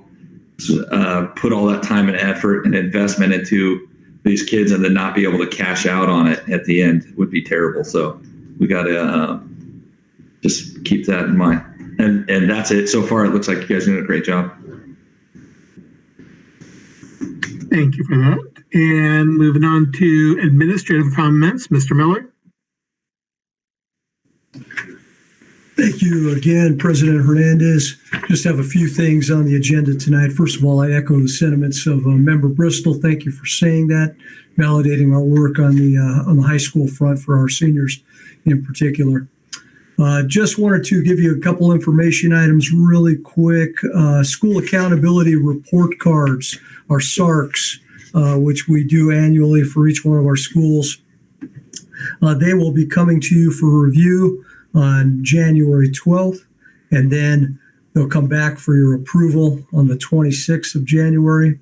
And then, in case you're wondering, the other school plan for student achievements, the SIPSAs, you have already approved the NTS plans, and all of the subsequent plans will be coming to you on the 26th of January for review. And then you'll get an entire month to review those, because I know there's some pretty intensive reading there. They'll be coming back to you on February 23rd for final approval. So be looking forward to that. Wanted to give a shout out to all of our elementary and secondary cohorts that worked really hard to get started. And of course, we've gone into a pause mode, but in the similar words to General Douglas MacArthur, we will return. So we look forward to bringing those kids back.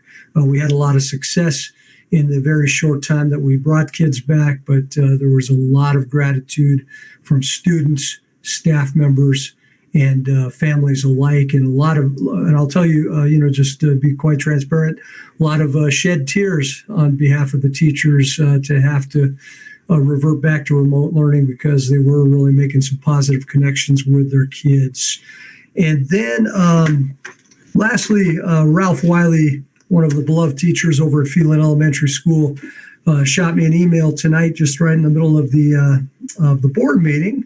And he shared a tweet with me, and he said how much he really liked it. So I wanted to share it with all of you and anybody who's watching the board meeting right now. From Manuel Rustin, I believe, via Twitter.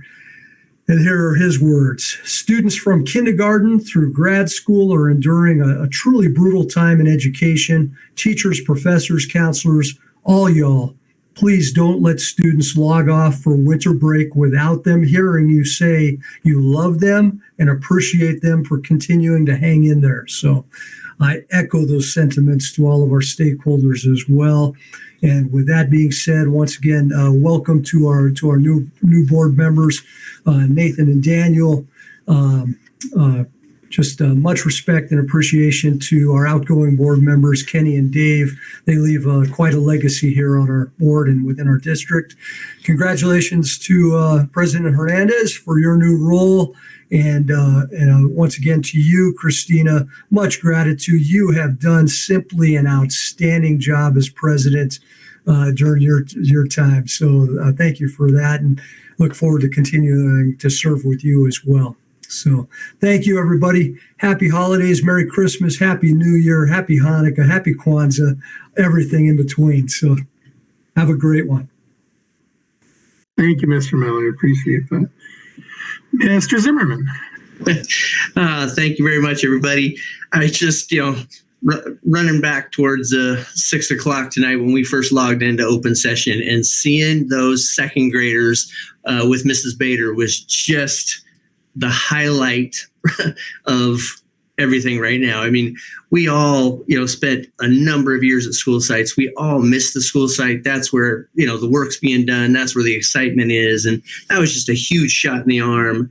As well as just a thank you to Serrano High School, Chaparral High School, the board for being so open to that presentation, Mr. Miller for helping facilitate that with those staff members to do everything we possibly can, for the success of our class of 2021. I'm rooting for, this is kind of a strange one, but I'm rooting for deferral of deferrals. So I am hoping those deferrals are deferred, and they go away because that just needs to happen, and that would be great. And again, welcome Daniel, welcome Nathan, Marcus, Christina, Steve, who's not here. Love working with all of you. Very blessed for the team that we have, and just thank you to Dave and Kenny for their service and all that they have done. So. Everybody looking forward to a safe and sane Christmas season, and just enjoy and cherish the time. Thank you, Mr. Zimmerman. Mr. Chacon. Yeah, thank you, President Hernandez. Just want to say thanks to the group. Welcome, Nathan and Daniel. Welcome to the team. It's a good group. I'm excited to work with you both. Thank you, President Behringer, for all of your dedication, commitment as our moving out president now. Congratulations, President Hernandez, taking in that role. So appreciate you guys. Happy New Year. I'll be cliche at the end. I'll see you guys next year. Thank you for that. And Ms. Stapp.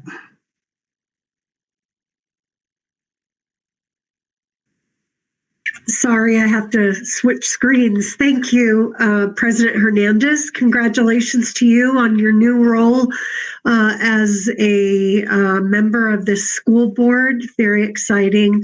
I too want to thank Christina. Honestly, Christina, you have done an outstanding job, and I just appreciate all of your help and support always with everything I needed your help with. So thank you for that.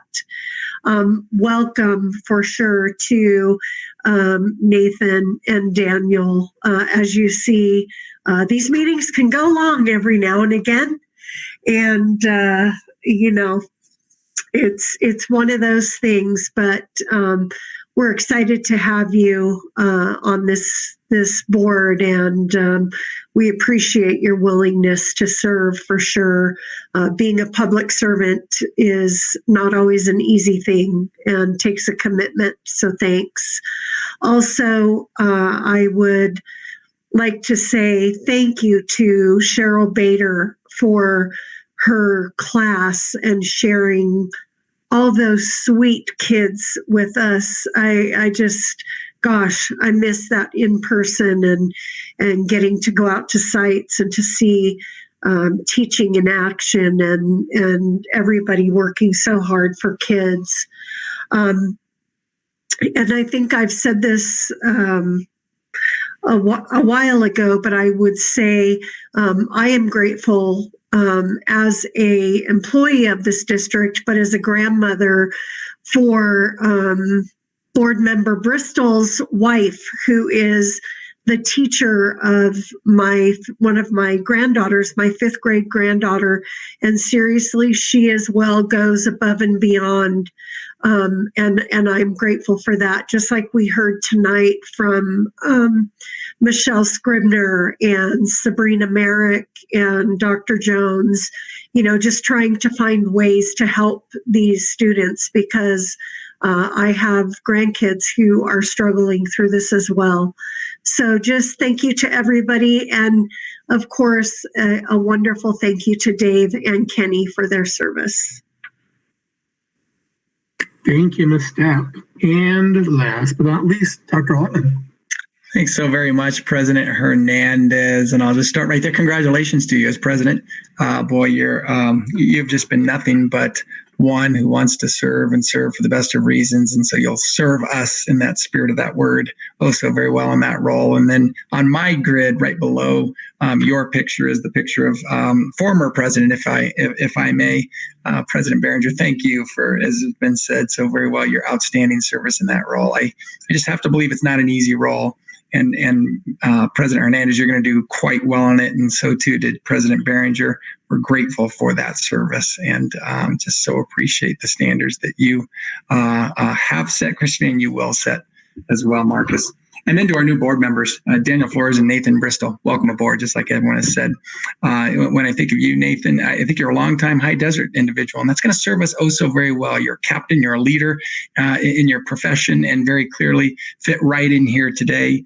There's been mention of your wife as a teacher, which is, we're so very appreciative. And you have kids in this district, and boy, you've done nothing but say, I want to be a servant leader. So thank you for signing up for this duty and for doing so well in this first effort.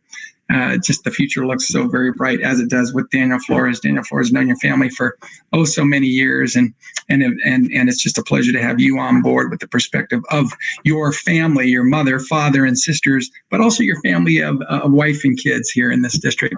You are going to serve us so very well too. So, as has been said, just incredibly well by my colleagues.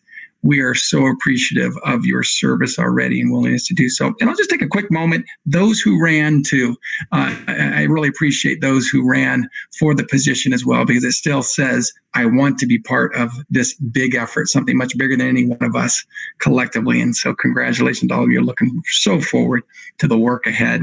And when we speak of the work ahead, I got to tell you, my apologies for my growing age, my 54 years old and my ears. I just want to go back to something way at the beginning here. Did I hear correctly when we moved the dates as well as the times and location? Did we say the second and third Tuesdays or second and fourth? Nancy, may I ask you? I may be crazy here, but I just want to make sure we have the right dates in the record here. Nancy, what did you take from that? Was Marcus said the second and third Tuesdays of the month, which we know he meant the second and fourth. So probably just getting some consensus that is agreeable with everybody. We don't have to get another vote. Oh goodness, my apologies for that. It's part of my nervous generous trying to step into Christina's role here and flailing on it in the beginning, so my apologies. No worries. I should be the one to apologize. I thought I heard that, but I didn't trust myself. So that's rare that I was actually right for once there, Marcus, though. But honestly, thank you for just making sure that we do that due diligence. And it was actually a colleague of ours here that Scott Cornell, who texted me and said, Ryan, is that what I heard? And I said, I don't know. I think I didn't trust myself. So thanks to Scott Cornell and his outstanding work that he does as the ASB coordinator up at Serrano High School and a friend of all of ours to make sure that we're doing what's right there. And then I know this has been such an incredibly long night, but hopefully a very worthwhile one. I want to, just end with, for our board members, and I guess anyone else who's listening, administrative staff already knows this. We hear many people say that I can't wait for 2020 to be gone. 2020, let's get it out of here. And so this week we held our leadership meetings, and I just had a quick activity where I asked that, this is the time of giving, and there's so many silver linings in 2020. So share with me your best professional gift that you have been given over the course of 2020, and particularly during, the March up until now times when many people see as nothing but darkness, and just some wonderful answers were shared. And I just want to share my own real quickly. It's back to some things that I've already shared. That back in March, we really asked of this learning community, that is particularly our staff members, I really want to hone in on, to be essentially human. And that's a term that really, to be quite honest, we were making operational as we went along, but it's been operationalized by the 1,000 employees who I'm really speaking of right now. And it includes you board members too, by granting grace, by sharing compassion, by being empathetic, spreading kindness, providing support, all of these human elements that are so very needed in these difficult times. And I'm just so proud how the 1,000 employees, this is my gift that I've received, just being witness to how our 1,000 employees have rallied to meet a moment like none other. And I'm going to reference one of my favorite musicians, Jack Johnson. He talks about, in his song called Better Together, he says, I'll tell you one thing, it's always better when we're together. Now, that was a romance song that he wrote for his wife, but I'm using it in the context of truly, when we work together, tremendous outcomes can occur. And I think we're seeing this because we are in some darkness, but there's a light at the end of this darkness. When we think about COVID-19, the vaccinations are coming and in-person learning will be coming too very soon. But what's required in darkness is that we have powerful leadership. And that's where I just think we have been seeing servant leadership, that self before, but that self is never placed before others, that we put others before self. And we've seen that at the board level. We saw it tonight with our new board members, and we see it across the entire system in service of 44,000 residents during these darkest of times, that we've rallied together, all of our differences, in these most challenging times, to be one. And that's my last musical reference, and I used it just earlier this week, and that's another one of my favorite bands, and that's U2. And as Bono in his lyrics in the song One says, we're one, but we're not the same. We get to carry each other. And I just love that choice of the word get, because we are just so honored. And I, in my role, we get this opportunity to lift up 44,000 residents strong in service of every single 7,500 plus of our kids. And that's the best gift, I'll tell you, that I've received out of 2020 that I would never want to give back, because, that opportunity for us to carry each other is right there. And I think we're doing it, and we're doing it well, and we're going to continue to do it even better than we already have. So President Hernandez, thank you for my time and being able to share in this gift, in this time of giving. I've just been so grateful for that gift and been witness to all that I just shared. Wonderful. Thank you for that. And I guess I want to put one more out there. Thank you to all the participants or everybody watching our meeting tonight. Thank you for being a part of the process, and hope you'll join us again next meeting. And there being no further business to come to the board, I'd entertain a motion to adjourn. Move approval. Thank you, Ms. Member Behringer. And do you have a second? Second. Thank you, Member Bristol. I am going to miss Dave's run towards getting that motion out there. He was always the first one, and that'll be sorely missed for sure. So if you take a roll call vote, Member Behringer? Aye. Member Flores? Aye. Member Bristol? Aye. And I vote aye as well. This meeting is adjourned.